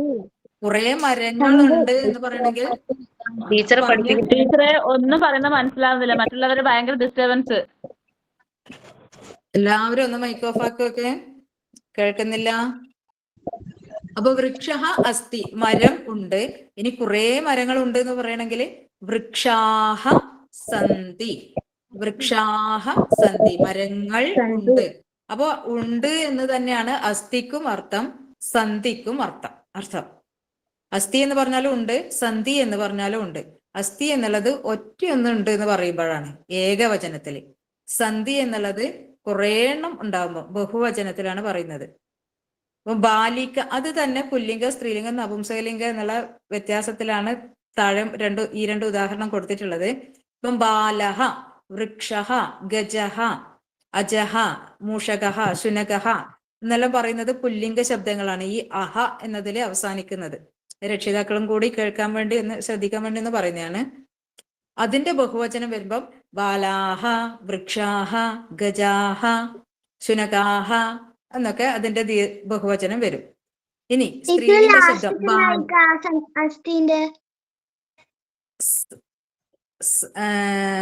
അത് ഏറ്റവും അവസാനത്തേതോ പറയാം. അത് പറയാം. വൃക്ഷഃ അസ്തി, വൃക്ഷാഹ സന്ധി. ഇനി ബാലിക, വൃക്ഷഃ എന്ന് പറയുന്നത് പോലെയല്ല ബാലിക. ലത, മാല, തൂലിക എന്നൊക്കെ വരുന്നത് അതെല്ലാം ഇങ്ങനെ ദീർഘത്തിൽ അവസാനിക്കുന്നത്. ലേഖനി, പിന്നെ അങ്കനി, ഈയില് ദീർഘത്തിൽ അവസാനിക്കുന്ന ശബ്ദങ്ങളൊക്കെ. ഈല് എന്നല്ല, ആ, ഈ, ഊ എന്നൊക്കെ ദീർഘത്തിൽ അവസാനിക്കുന്നതൊക്കെ ഒരുവിധം പറയുന്ന പേര് സ്ത്രീലിംഗ ശബ്ദങ്ങൾ എന്നാണ്. അതിന്റെ ബഹുവചനവും ഈ പുല്ലിംഗ ശബ്ദം പോലെ തന്നെ, വലിയ വ്യത്യാസമില്ല. ബാലിക, ബാലികാഹ, മാല, മാലാഹ, ലത, ലതാഹ. എല്ലാവരെയും പേരുകൾ വീട്ടിലുള്ള ആൾക്കാരുടെ പേരൊക്കെ ഒന്ന് പറഞ്ഞു നോക്കിയാൽ മതി. ലത, ലതാഹ. അപ്പൊ ബാലിക അസ്തി, ഒരു പെൺകുട്ടിയുണ്ട്. കുറെ പെൺകുട്ടികൾ ഉണ്ടെന്ന് പറയുമ്പോ ബാലികാഹ സന്ധി. നൗക അസ്തി, നൗക തോണി. ടീച്ചറെ,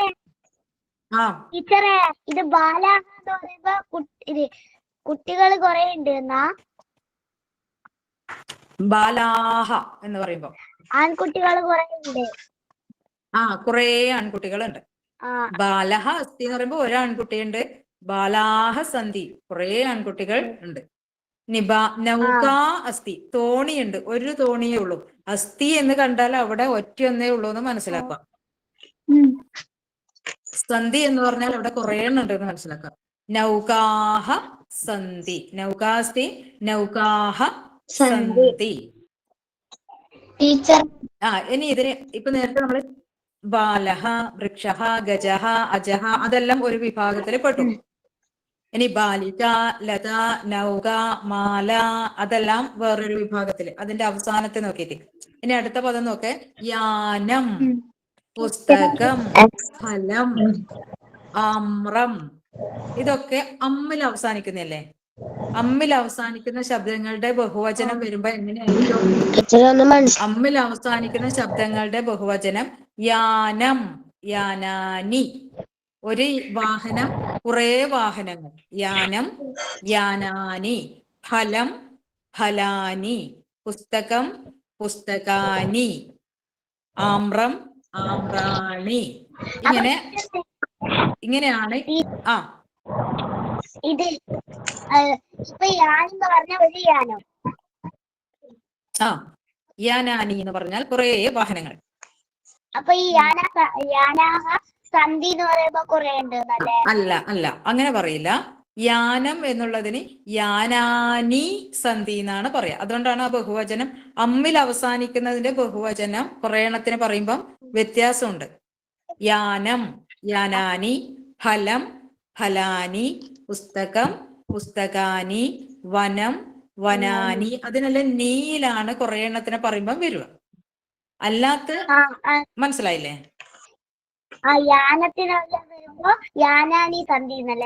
അതെ. ഇനി പുസ്തകം അസ്തി എന്നാകുമ്പോ കുറെ പുസ്തകങ്ങൾ ഉണ്ടെങ്കിൽ എന്താ പറയാ എന്ന് പറഞ്ഞു നോക്കിയേ.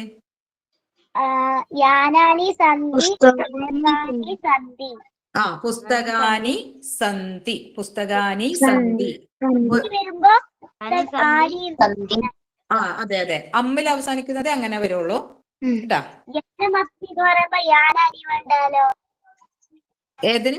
യാനം അസ്തി വരൂലേ? യാനം അസ്തി, യാനാനി സന്ധി. പുസ്തകം അസ്തി, പുസ്തകാനി സന്ധി. ഫലം അസ്തി, ഫലാനി സന്ധി. ഓക്കെ, നിങ്ങളുടെ പേജ് 44 ആ ഒരു പ്രവർത്തനമുണ്ട്. ഇത് ക്ലാസ് കഴിഞ്ഞിട്ട് ഒന്നുകൂടി ഒന്ന് നോക്കാം കേട്ടാ. അപ്പൊ അസ്ഥി സന്ധിയാണ് പ്രധാനം അവിടെ. ഇനി അടുത്തതെടുത്തോ പക്ഷെ. ഇനി സംഖ്യകളാണ് പഠിക്കാനുള്ളത്. സംഖ്യകള് നമ്മള് 2ാം ക്ലാസ്സിൽ നിന്ന് തന്നെ 15 വരെ പഠിച്ചിട്ടുണ്ട് അല്ലേ? ആദ്യം പഠിക്കാനുള്ളത് വീണ്ടും 15 വരെ പഠിക്കാൻ ഈ 3ാം ക്ലാസ്സിലുണ്ട്. പിന്നെ അവസാനത്തെ ഒരു പാഠത്തിലാണ് 20 വരെ പഠിക്കാനുള്ളത്. അപ്പൊ സംഖ്യ അക്കത്തിലും അക്ഷരത്തിലും എഴുതാൻ പഠിക്കണം. ഏകംന്ന് സംസ്കൃത അക്കത്തിലും ഏകംന്ന് സംസ്കൃത അക്ഷരത്തിലും എഴുതാൻ പഠിക്കണം. ഏകം,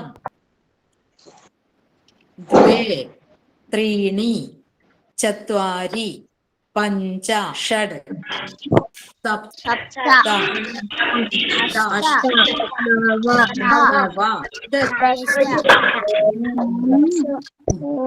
ഇനി നിങ്ങൾക്ക് ചിത്രം തന്നിട്ട് കുട്ടികളെ ഓഫാക്കൂ.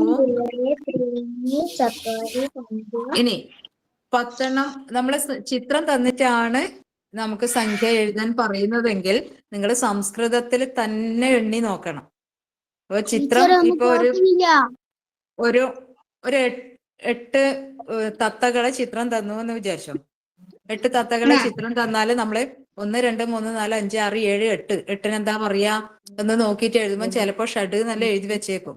അപ്പൊ എന്ത് വേണം? സംസ്കൃതത്തിൽ തന്നെ എണ്ണ. 8 തത്തേനെയും സംസ്കൃതത്തിൽ എണ്ണ. ഏകം, ദ്വേ, ത്രീണി, ചത്വാരി, പഞ്ച, ഷഡ്, സപ്ത, അഷ്ട. അപ്പൊ സംസ്കൃതത്തിൽ തന്നെ എണ്ണി നോക്കിയാലാണ് തെറ്റാതെ കിട്ടുക. ഇനി അതിന്റെ ടീച്ചറെ അക്കങ്ങള് അക്കം സംസ്കൃത അക്കം എഴുതുമ്പോൾ ശ്രദ്ധിക്കണം. നിങ്ങൾക്ക് 1, 2, 3, 4, 5, 6 വരെ നിങ്ങൾക്ക് തെറ്റാതെ എഴുതാൻ പറ്റും. ചിലപ്പോ 7 എഴുതുമ്പോ നമ്മൾ വിചാരിക്കും ആ തലകുത്തനെ നിൽക്കുന്ന 7 അപ്പൊ അങ്ങനെ എഴുതാൻ പാടില്ല. 6, 7 അല്ല 7, 8 എന്നുള്ളത് വ്യക്തമായിട്ട് പഠിക്കണം. പലർക്കും മാറുന്നതാണത്. അതുപോലെ ഷഡ്, അഷ്ട എന്നുള്ളതും മാറ്റി പറയലുണ്ട്. 8 എന്താ പറയാ എന്ന് പറയുമ്പോൾ വേഗം പെട്ടെന്ന് ഷഡ് എന്ന് പറഞ്ഞ് എന്ന് ചോദിക്കുമ്പോൾ മാത്രമാണ് ഓ അല്ല അഷ്ട ആണെന്ന് പറയാം. അപ്പൊ നമുക്ക് പരീക്ഷ എഴുതുമ്പോൾ ആരും ഇതെന്താ ഇങ്ങനെ എഴുതിയേ ഇത്രയാണോ എന്ന് ചോദിക്കാൻ വരൂല. അപ്പൊ നിങ്ങൾ തന്നെ ശ്രദ്ധിച്ചിട്ട് അത് എഴുതണം. ഓക്കെ. അപ്പൊ ഏകാദശ, ദ്വാദശ, ത്രയോദശ, ചതുർദശ, പഞ്ചദശ, ഷോഡശ, സപ്തദശ. ഓണാക്കേണ്ടതില്ല. ഓക്കെ. മൈക്ക് ഓണാക്കേണ്ടതില്ല. അവിടുന്ന് പറഞ്ഞോളൂ. മൈക്ക് ഓണാക്കാതെ അവിടുന്ന് പറഞ്ഞോളൂ. മൈക്ക് യാതൊരു കാരണവശാലും ഓണാക്കരുത്. ക്ലിയർ ആവില്ല. ക്ലിയർ ആവില്ല. മൈക്ക് മ്യൂട്ട് ചെയ്തു. മൈക്ക് മ്യൂട്ട് ചെയ്തു. ഒന്ന് മൈക്ക് ഓഫ് ആക്കാൻ പറയാം. ഒന്നും തിരിയുന്നില്ല. എല്ലാവരും മ്യൂട്ട് ചെയ്തു. മോനെ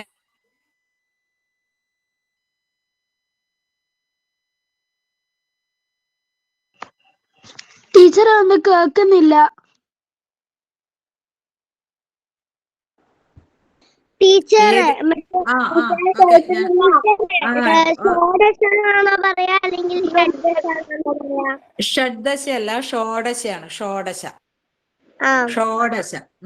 ടീച്ചർ നമ്മൾ 15 വരെയല്ലേ നമ്മൾ പഠിച്ചിന്? അതെ, 15 വരെയാണ്. പക്ഷെ നമ്മൾ ടെക്സ്റ്റില് ലാസ്റ്റ് തൊട്ട് ഒരു 20 വരെയും പഠിക്കാനുണ്ട്. ലാസ്റ്റ് പാഠം വരൂല എന്നാണ് പറഞ്ഞത്. നമ്മളെ 8ാമത്തെ പാഠത്തിൽ 20 വരെ പഠിക്കാനുണ്ട്. അതൊന്ന് ഒരുമിച്ച് എഴുതിയെന്നേ.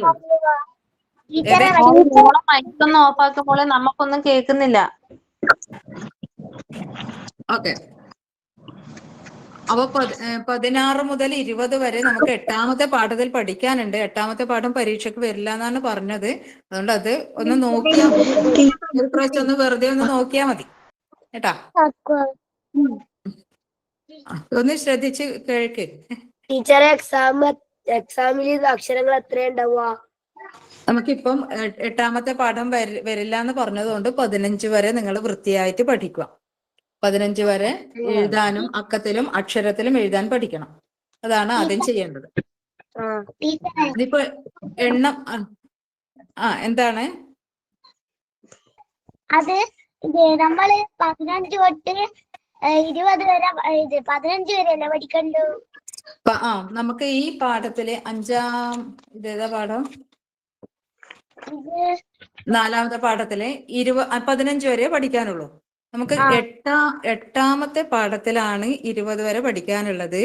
അതുകൊണ്ട് 8ാമത്തെ പാഠം പരീക്ഷയ്ക്ക് വരില്ല എന്നാണ് പറഞ്ഞത്. അതുകൊണ്ട് അതത്ര കാര്യാക്കണ്ട. 15 വരെ നിങ്ങൾ വൃത്തിയായിട്ട് പഠിക്കുക. 15 വരെ പഠിക്കുക കേട്ടോ. 15 വരെ വൃത്തിയായിട്ട് പഠിക്കുക. ഓക്കെ. 15 പഠിക്കാൻ എന്താണ്? 15 വരെ അക്ഷരം എഴുതാൻ അക്കത്തിലും അക്ഷരത്തിലും രണ്ടിലും പഠിക്കണം. ഊർമിള ടീച്ചറെ പിന്നെ ഈ കുട്ടികളെ ഇടയ്ക്കിടയ്ക്ക് ചോദ്യം ചോദിക്കണ്ട. കാരണം അവസാനം ഒരു 10 മിനിറ്റ് സമയം കൊടുക്കാം. അതാ നല്ലത്. അല്ലെങ്കിൽ പാഠം മുന്നോട്ട് നീങ്ങില്ല, മറ്റു കുട്ടികൾക്കും കേൾക്കാനാവില്ല. ഇടയ്ക്കിടയ്ക്ക് ഇങ്ങനെ ചോദിക്കുമ്പോ ബുദ്ധിമുട്ടല്ലേ? അതെ. കുട്ടികളെ കേട്ടില്ലേ ടീച്ചർ പറഞ്ഞത്? നമുക്ക് അവസാനം കുറച്ച് സമയം സംശയം ചോദിക്കാൻ നിൽക്കാം. അപ്പോ സംഖ്യ 15 വരെ വൃത്തിയായിട്ട് പഠിക്കണം. അക്കത്തിലും അക്ഷരത്തിലും എഴുതാൻ പഠിക്കണം. ഇനി അടുത്ത സ്ലൈഡ് കാണിച്ചോ മാഷേ. നമ്മൾ എണ്ണാൻ പഠിച്ചു കഴിഞ്ഞാൽ ഇത്ര എണ്ണം നമ്മൾ എണ്ണിയെടുക്കാൻ പഠിച്ചാൽ എത്രയാണ് എന്നുള്ള ചോദ്യം നമുക്ക് ചോദിക്കേണ്ടി വരും അല്ലെ. നിനക്ക് എത്ര കിട്ടി എന്നൊക്കെ ചോദിക്കേണ്ടി വരും. അപ്പോൾ എത്ര എന്നുള്ളതിന് ചോദിക്കാൻ വേണ്ടി സംസ്കൃതത്തിൽ ഉപയോഗിക്കുന്ന ഒരു പദമാണ്, ചോദ്യവാചക ശബ്ദമാണ് കതി എന്ന്. കതി എത്ര. നേരത്തെ പഠിച്ചത് കഥാ എന്നാണ്. കഥാ എപ്പോൾ. ഇപ്പോ കതി എത്ര. അപ്പൊ ചിത്രേ പഞ്ചപുസ്തകാനി സന്തി എന്നൊരു സ്റ്റേറ്റ്മെന്റ് തന്നു. അതിനൊരു ചോദ്യം ഉണ്ടാക്കണം.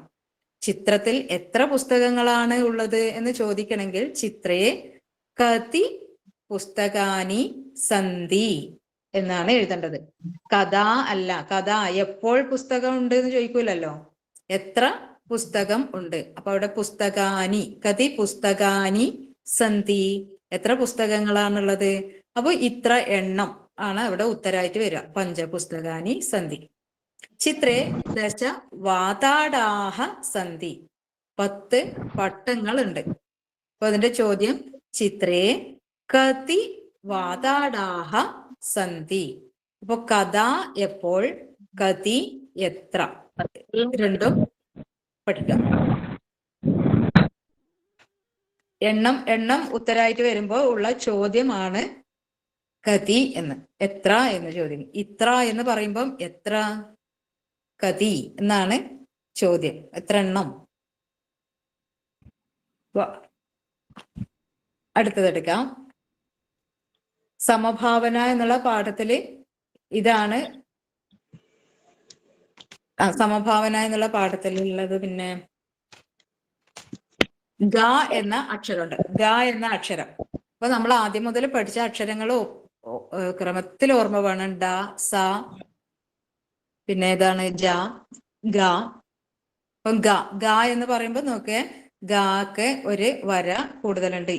ഇത് ആ ചിഹ്നമല്ല. ഗ, ണ, ശ ഈ 3 അക്ഷരത്തിന് ആദ്യം തന്നെ ഒരു വരയുണ്ട് കൂടെ. അപ്പൊ അത് ഓർമ്മ വേണം. അപ്പൊ ഇവിടെ തന്നെ നോക്ക്, ന ഡേഷ് രം, നഗരം. ഇനി രണ്ടാമത്തേത് ഗ എന്നെഴുതി ഒരു വരയേ ഉള്ളൂ. ഒരു വരയിട്ടാൽ ആ ചിഹ്നം ഇട്ടാൽ ഗാനം എന്നാണ് വായിക്കേണ്ടത്. ഗജഹ. അപ്പൊ ഗ എന്നുള്ളത് സംശയം പിന്നെ ചോദിച്ചാ പോരെ? അല്ല, അതിന്റെ മുകളിലത്തെ പേജ് ഒന്ന് എടുക്കുവാ. പക്ഷേ മേലത്തെ പേജ് വേണം പോലും. ഇത് നിങ്ങൾക്ക് അയച്ചു തരും കേട്ടോ, അയച്ചു തരാം. അപ്പൊ ഒന്നുകൂടി വിശദമായിട്ട് നോക്കാം. സ്ലൈഡ് അയച്ചു തരാം. നിങ്ങളുടെ ടീച്ചർമാർക്ക് കൊടുക്കും. അപ്പൊ അവര് നിങ്ങൾക്ക് തരും. അപ്പൊ ഒന്നും കൂടി എഴുതിയെടുക്കാനാണെങ്കിൽ അന്നേരം എഴുതിയെടുക്കാം. അടുത്ത സ്ലൈഡിൽ തന്നെ പോട്ടെ. ഇപ്പോ ഗ എന്ന അക്ഷരം നോക്കുക. ഗജഹ, നഗരം, ഗാനം. ഓരോ പാഠത്തിലും ഓരോ അക്ഷരത്തിലും വരുന്ന പദങ്ങൾ പ്രത്യേകം പഠിക്കണം. സായിൽ വരുന്ന അക്ഷരങ്ങൾ ഏതൊക്കെയാ, ഡായിൽ വരുന്ന ഏതൊക്കെയാ, എല്ലാം ഓർമ്മയിൽ ഉണ്ടാവണം. പക്ഷെ അടുത്തത് നോക്കാം.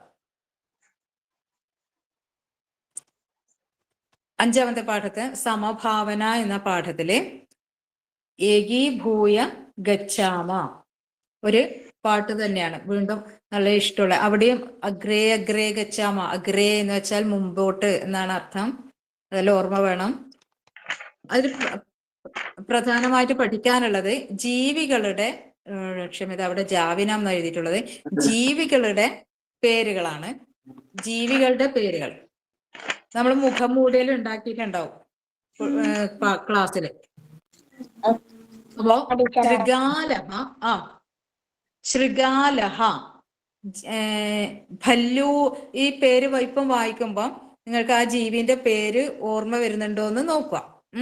നോക്കിയാ മതി, പറയണ്ട. ശൃഗാലഹ കേട്ടാ മാത്രം മതി. ഞാനിപ്പോ പറയുന്നില്ല, നിങ്ങളും പറയണ്ട. ഭല്ലൂകഹ, ഉലൂ പറയണ്ട. ഉലൂകഹ. കിട്ടാത്തതുണ്ടെങ്കിൽ പിന്നെ നമ്മൾ അടുത്ത സ്ലൈഡ് കാണിക്കുമ്പോൾ മനസ്സിലാവും. ശശകഹ, ശുകഹ. ഉലൂകഹ അത് പറയാം. അതൊന്ന് ആലോചിച്ചോ കേട്ടോ. ഉലൂക നമുക്ക് ആ പരിചയമില്ലാത്ത. മോളെ ഇടയ്ക്കിടയ്ക്ക് ചോദിക്കില്ല, മോള് നോട്ട് ചെയ്ത് വെക്കൂ, എന്നിട്ട് അവസാനം ചോദിക്കാം. ശശകഹ, ശുകഹ, ശുനകഹ. ഇത് 3 ഒരുമിച്ച് എഴുതിയത് എന്തിനാ? അത് അങ്ങോട്ടും ഇങ്ങോട്ടും മാറിപ്പോവാൻ സാധ്യതയില്ലേ. ശശകഹ, ശുകഹ, ശുനകഹ. പിന്നെ ഗരുഡഹ, ഗജഹ, നകുലഹ, കാകഹ, ചിക്രോഡഹ. ഇതെല്ലാ പാഠത്തിലെയും കൂടി ജീവികളെ ഒരുമിച്ച് എഴുതിയതാണ്. നിങ്ങൾക്ക് ഈ ജീവികളുടെ പേര് ചിലപ്പോൾ കൂട്ടത്തിൽ പെടാത്തത്. കഹ ഗണഹ അനുചിതം ഗണം കിം? ഉചിതമായ ഗ്രൂപ്പ് ഏതാണ്, അനുചിതമായ ഗ്രൂപ്പ് ഏതാണ് എന്നൊക്കെ കഴിഞ്ഞ പരീക്ഷയ്ക്ക് വന്നതുപോലെയുള്ള ചോദ്യം ചിലപ്പോൾ വന്നേക്കാം. അതായത് ഒരു ഗ്രൂപ്പില് പക്ഷികളുടെ പേര് മാത്രം, അടുത്ത ഗ്രൂപ്പിലും പക്ഷികളുടെ പേര് മാത്രം, അതിനപ്പുറത്തേല് പക്ഷികളുടെയും മൃഗങ്ങളുടെയും പേര് കലർത്തിയിട്ടുമാണ് വന്നതെങ്കിൽ ആ രണ്ട് ഇടകലർത്തി വന്നതാണ് വേറിട്ട് നിൽക്കുന്ന ഗണം. കഴിഞ്ഞ പരീക്ഷയ്ക്ക് നമ്മൾ വന്നത് 2 പക്ഷികള് 1 മൃഗം, അങ്ങനെയുള്ള 2 ഗ്രൂപ്പും പിന്നെ മൊത്തം പക്ഷികൾ മാത്രമായിട്ടുള്ള ഒരു ഗ്രൂപ്പും. അപ്പൊ വേറിട്ട ഗണം എന്ന് പറയുന്നത് മൊത്തം ഉള്ള ഒരേ രീതിയിൽ വരുന്നതാണ് അവിടെ വേറിട്ട ഗണം. അപ്പൊ അത് പക്ഷിയാണോ മൃഗാണോ എന്ന് അറിയണമെങ്കിൽ ഈ ജീവികളുടെ പേര് നമ്മൾ പഠിച്ചിരിക്കണം, ജീവികളെ പരിചയപ്പെട്ടിരിക്കണം. അപ്പൊ ശൃഗാലഹ, ഭല്ലൂകഹ, ഉലൂകഹ, ശശകഹ, ശുകഹ, ശുനകഹ, ഗരുഡഹ, ഗജഹ, നകുലഹ, കാകഹ, ചിക്രോഡ. മാഷെ അടുത്ത സ്ലൈഡ് കാണിച്ചോ മാഷെ.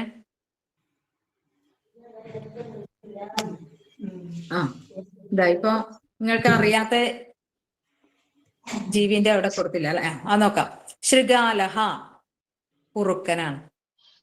ശുകഹ, ചിത്രം മനസ്സിലാവുന്നില്ലേ? ശുകഹ. ഗരുഡഹ, കാകഹ, ശശകഹ, നകുലഹ, ചിക്രോഡഹ, ഗജഹ, ഭല്ലൂകഹ. അതില് ഞാൻ ഇതിൽ ഉലൂകഹയും കൂടി കൊടുത്തിനെന്നാണ് വിചാരിച്ചത്. ഉലൂകഹ എന്ന് വെച്ചാൽ മൂങ്ങ എന്നാണ് അർത്ഥം. മൂങ്ങ, ഉലൂകഹ. അത് ഭല്ലൂകഹ, ഉലൂകഹ എന്നൊക്കെ ഒരുമിച്ച് കൊടുത്തിട്ട് ഭല്ലൂകഹ, ഉലൂകഹ, ശശകഹ. അപ്പൊ അതിൽ കൂട്ടത്തിൽ പെടാത്തത് ഏതാണ്? കിം ഗണേന അന്തർഭവതി എന്നൊരു ചോദ്യം വന്നിട്ടുണ്ടെങ്കിൽ ഭല്ലൂകഹ, ഉലൂകഹ, വേറെ ഏതാണ് പറഞ്ഞത്?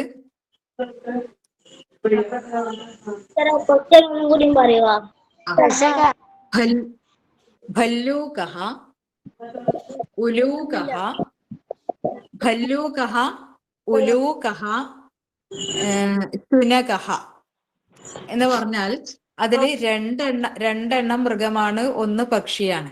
അപ്പൊ കൂട്ടത്തിൽ പെടാത്തത് കിം ഗണേ ന അന്തർഭവതി, കൂട്ടത്തിൽ പെടാത്തത് എന്താണ് എന്നാണ് ആ ചോദ്യം. നിങ്ങൾക്ക് ആ ചോദ്യത്തിന് താഴെ മലയാളത്തിലും നിർദ്ദേശം ഉണ്ടാവും, വായിച്ചു നോക്കിയിട്ട് ചെയ്യണം. ശരിയാ കേട്ടോ? ചോദ്യം വായിച്ചു നോക്കിയിട്ട് ചെയ്യണം. നിങ്ങൾക്ക് വായിച്ചു തരുമായിരിക്കും, 3ാം ക്ലാസ്സിന് ചോദ്യം അവിടുന്ന് വായിച്ചു തരുമായിരിക്കും. എന്നാലും നമ്മൾ ഒറ്റക്ക് വായിച്ച് കണ്ടെത്താൻ പാകത്തിൽ ഒന്ന് പോവാം. അപ്പൊ കൂട്ടത്തിൽപ്പെടാത്തത് ചോദിക്കാൻ സാധ്യതയുള്ള ഒരു ഭാഗമാണ് ഈ ജീവികളുടെ പേരുകൾ. പക്ഷികളെയും മൃഗങ്ങളെയും ഇടകലർത്തിയിട്ട് വരാം. അപ്പൊ അത് വേറെ വേറെ പഠിക്കണം. ഭല്ലൂകഹ, ഉലൂകഹ, ശുനകഹ എന്നുള്ളതിൽ ഉലൂകഹയാണ് വേറിട്ടിരിക്കുന്നത്. ഉലൂകഹ മൂങ്ങയാണ്, പക്ഷിയാണ്. പക്ഷെ അടുത്ത സ്ലൈഡ്.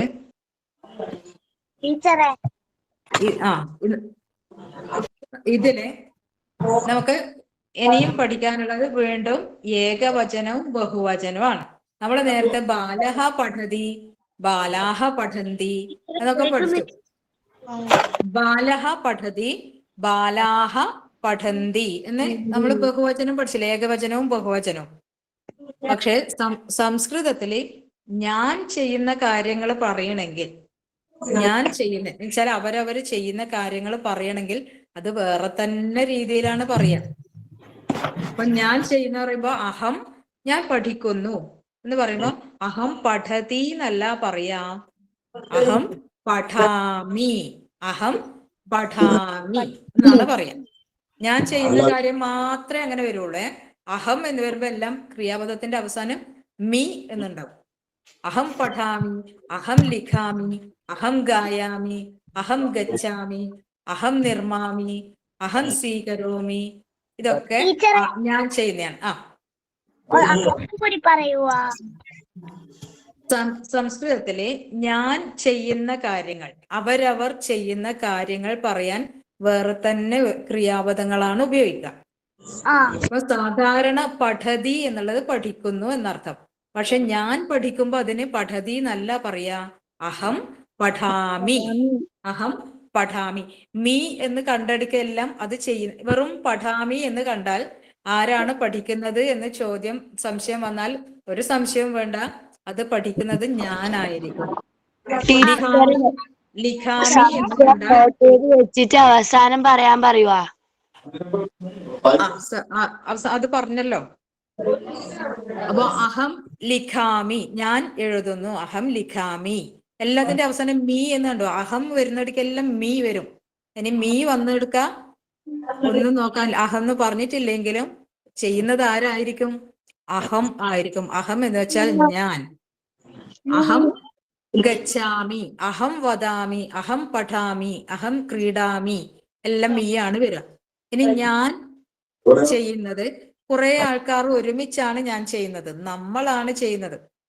ഞങ്ങൾ ചെയ്യുന്നു, ഞങ്ങൾ പഠിക്കുന്നു എന്ന് പറയുമ്പോ ഞങ്ങൾ എന്നുള്ളതിന് സംസ്കൃതത്തിൽ വയം എന്നാണ് പറയാ. കഴിഞ്ഞ പരീക്ഷയ്ക്ക് ചോദിച്ച ചോദ്യമാണ്. വയം എന്ന, ഞങ്ങൾ എന്നതിന് വയം എന്നാണ് പറയാ. അവിടെ പഠിക്കുന്നു എന്നുള്ളതിന് പഠാമഹ എന്നും പറയണം.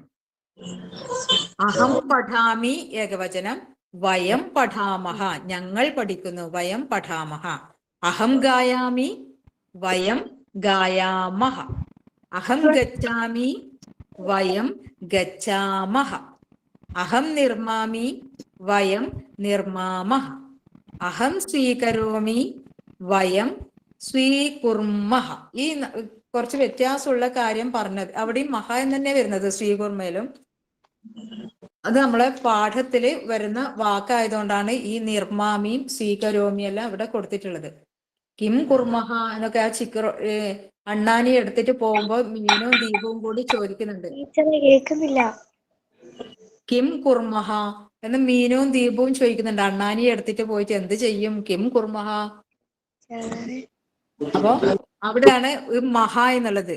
നമ്മള് എന്ത് ചെയ്യും? വയം കിം കുർമഹ, വയം സ്വീകുർമഹ, നമ്മൾ സ്വീകരിക്കും. അപ്പൊ അഹം എന്നുള്ളത് ഏകവചനം, വയം എന്നുള്ളത് ബഹുവചനാണ്, നമ്മൾ എന്നാണ് അർത്ഥം. അതിന്റെ ക്രിയാപദത്തിന്റെ അവസാനം വരിക മഹ എന്നാണ്. വയം പഠാമഹ,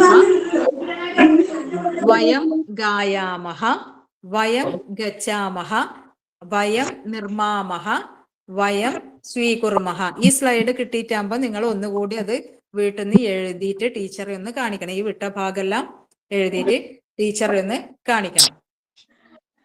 അപ്പോ ടീച്ചർ അത് ശരിയാക്കി തരും. ഓക്കെ, ഇനി അടുത്ത സ്ലൈഡ്. അപ്പൊ ആ പാഠത്തിൽ അതാണുള്ളത്. അഹം വയം എന്നുള്ളതിന്റെ അതാണ് പഠിക്കാനുള്ളത് പ്രധാനമായിട്ട്. പിന്നെ എന്താണ്, പിന്നെ സ്നേഹസ്പർശ എന്നുള്ള ആ പാഠത്തില് ഇതേ ജീവികളുടെ സ്നേഹസ്പർശ എന്നുള്ള പാഠത്തിലെ ജീവികളുടെ പേരും കൂടി നേരത്തെ വന്നു. നകുലഹ, ചിക്രോഡഹ, കാകഹ, ഇതെല്ലാം സ്നേഹസ്പർശ എന്നുള്ള പാഠത്തിൽ വരുന്ന ജീവികളുടെ പേരാണ്. രണ്ടും കൂടി ഒരുമിച്ച് ചെയ്തിട്ടുണ്ട്. അപ്പൊ ഇനി അടുത്തതില് ഒരു ചോദ്യവാചക ശബ്ദവും കൂടി. നമ്മള് കിം എന്ന ഒരു ചോദ്യവാചകമാണ് നമ്മൾ ഇനി പഠിക്കാൻ പോകുന്നത്. കിം എന്ത്,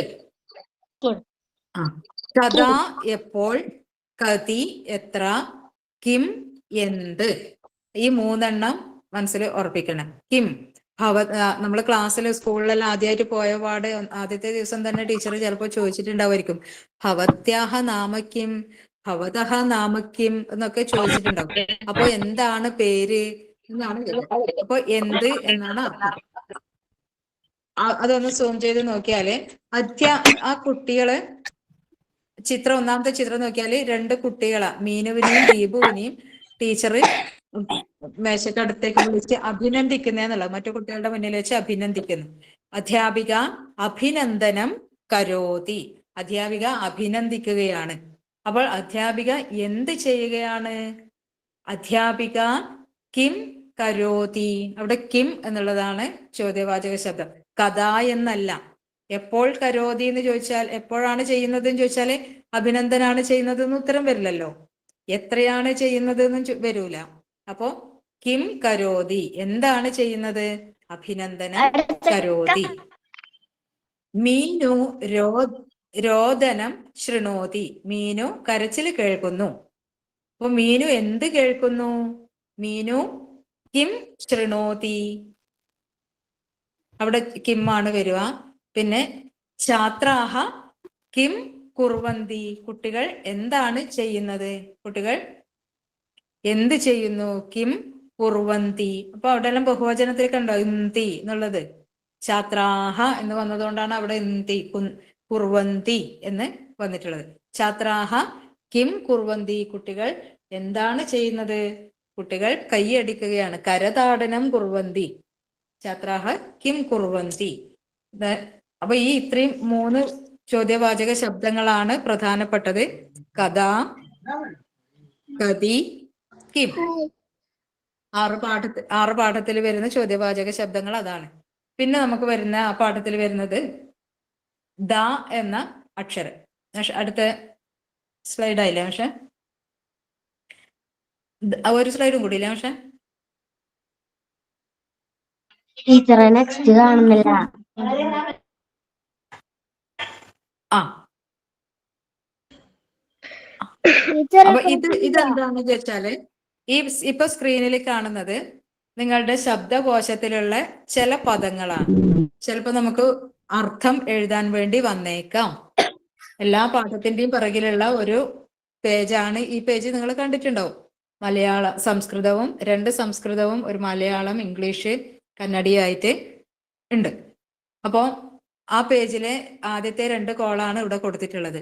രോദനം അർത്ഥം ക്രന്ദനം, ശീഘ്രം ഝടിതി, സമീപം നികടേ, ശ്രാന്തഃ ക്ഷീണിതഃ, ക്ഷീരം പയഃ. ക്ഷീരം എന്ന് വെച്ചാൽ പാല്, പയഃ എന്ന് വെച്ചാലും പാല്.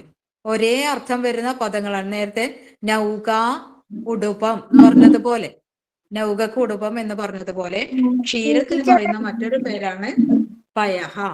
വനത്തിന് പറയുന്ന മറ്റൊരു പേരാണ് കാനനം. അത് നിങ്ങളെ പാഠത്തിലുണ്ട് തോന്നുന്നു, ഉണ്ടാവണം. വനം, കാനനം. അതുപോലെ ഈ ഇങ്ങനെയുള്ള പേജ് ഒന്ന് ശ്രദ്ധിക്കണം. ക്ഷീരം പയഃ. ഓക്കെ, ശബ്ദകോശം കൂടി നോക്കണം എന്നർത്ഥം. പഠിച്ചിട്ട് തന്നെ പോവണേ. ഇത് കൂടി പറഞ്ഞിട്ട് അടുത്തതും കൂടി പറഞ്ഞിട്ട് ദ എന്നുള്ള അക്ഷരം കാണിച്ചു പക്ഷെ ദ. ഇതിന് ഈ പാഠത്തിൽ 6ാമത്തെ പാഠത്തിൽ പഠിക്കാനുള്ള അക്ഷരം ദ എന്ന അക്ഷരാണ്. ഈ ദ എഴുതുമ്പോൾ നോക്കണം. ദ എന്ന് എഴുതുന്നത് ആ ഉള്ളിലേക്കൂടി ചൊറച്ച് പുറത്തേക്ക് വന്നിട്ടില്ലെങ്കിൽ, പുറത്തേക്ക് നല്ലോണം വന്നിട്ടില്ലെങ്കിൽ ഢ എന്നായി പോകും.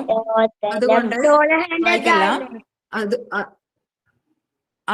ഢോലേന്റെ ഢായായി പോകും. അത് ഢ ഒന്നുകൂടി പുറത്തേക്ക് നീട്ടി വലിച്ചാൽ മാത്രമേ ദ ആവുള്ളൂ.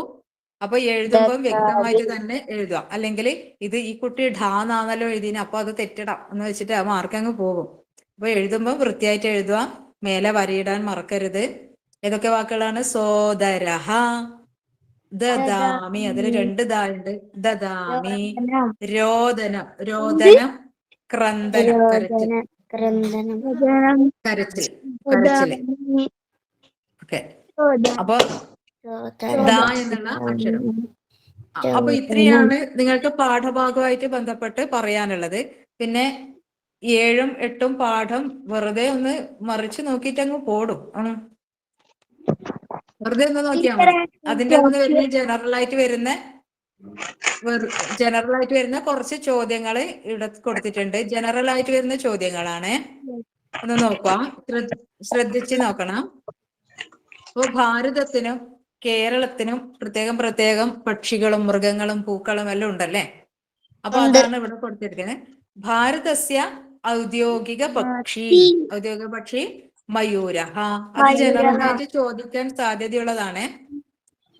ടെക്സ്റ്റിലുമായി ബന്ധപ്പെടാത്ത കാര്യമാണ്. കാരണം ഈ ജീവികളൊക്കെ നിങ്ങളുടെ ചിത്രത്തിലൊക്കെ വരുന്നുണ്ട്. അതുകൊണ്ടാണ്.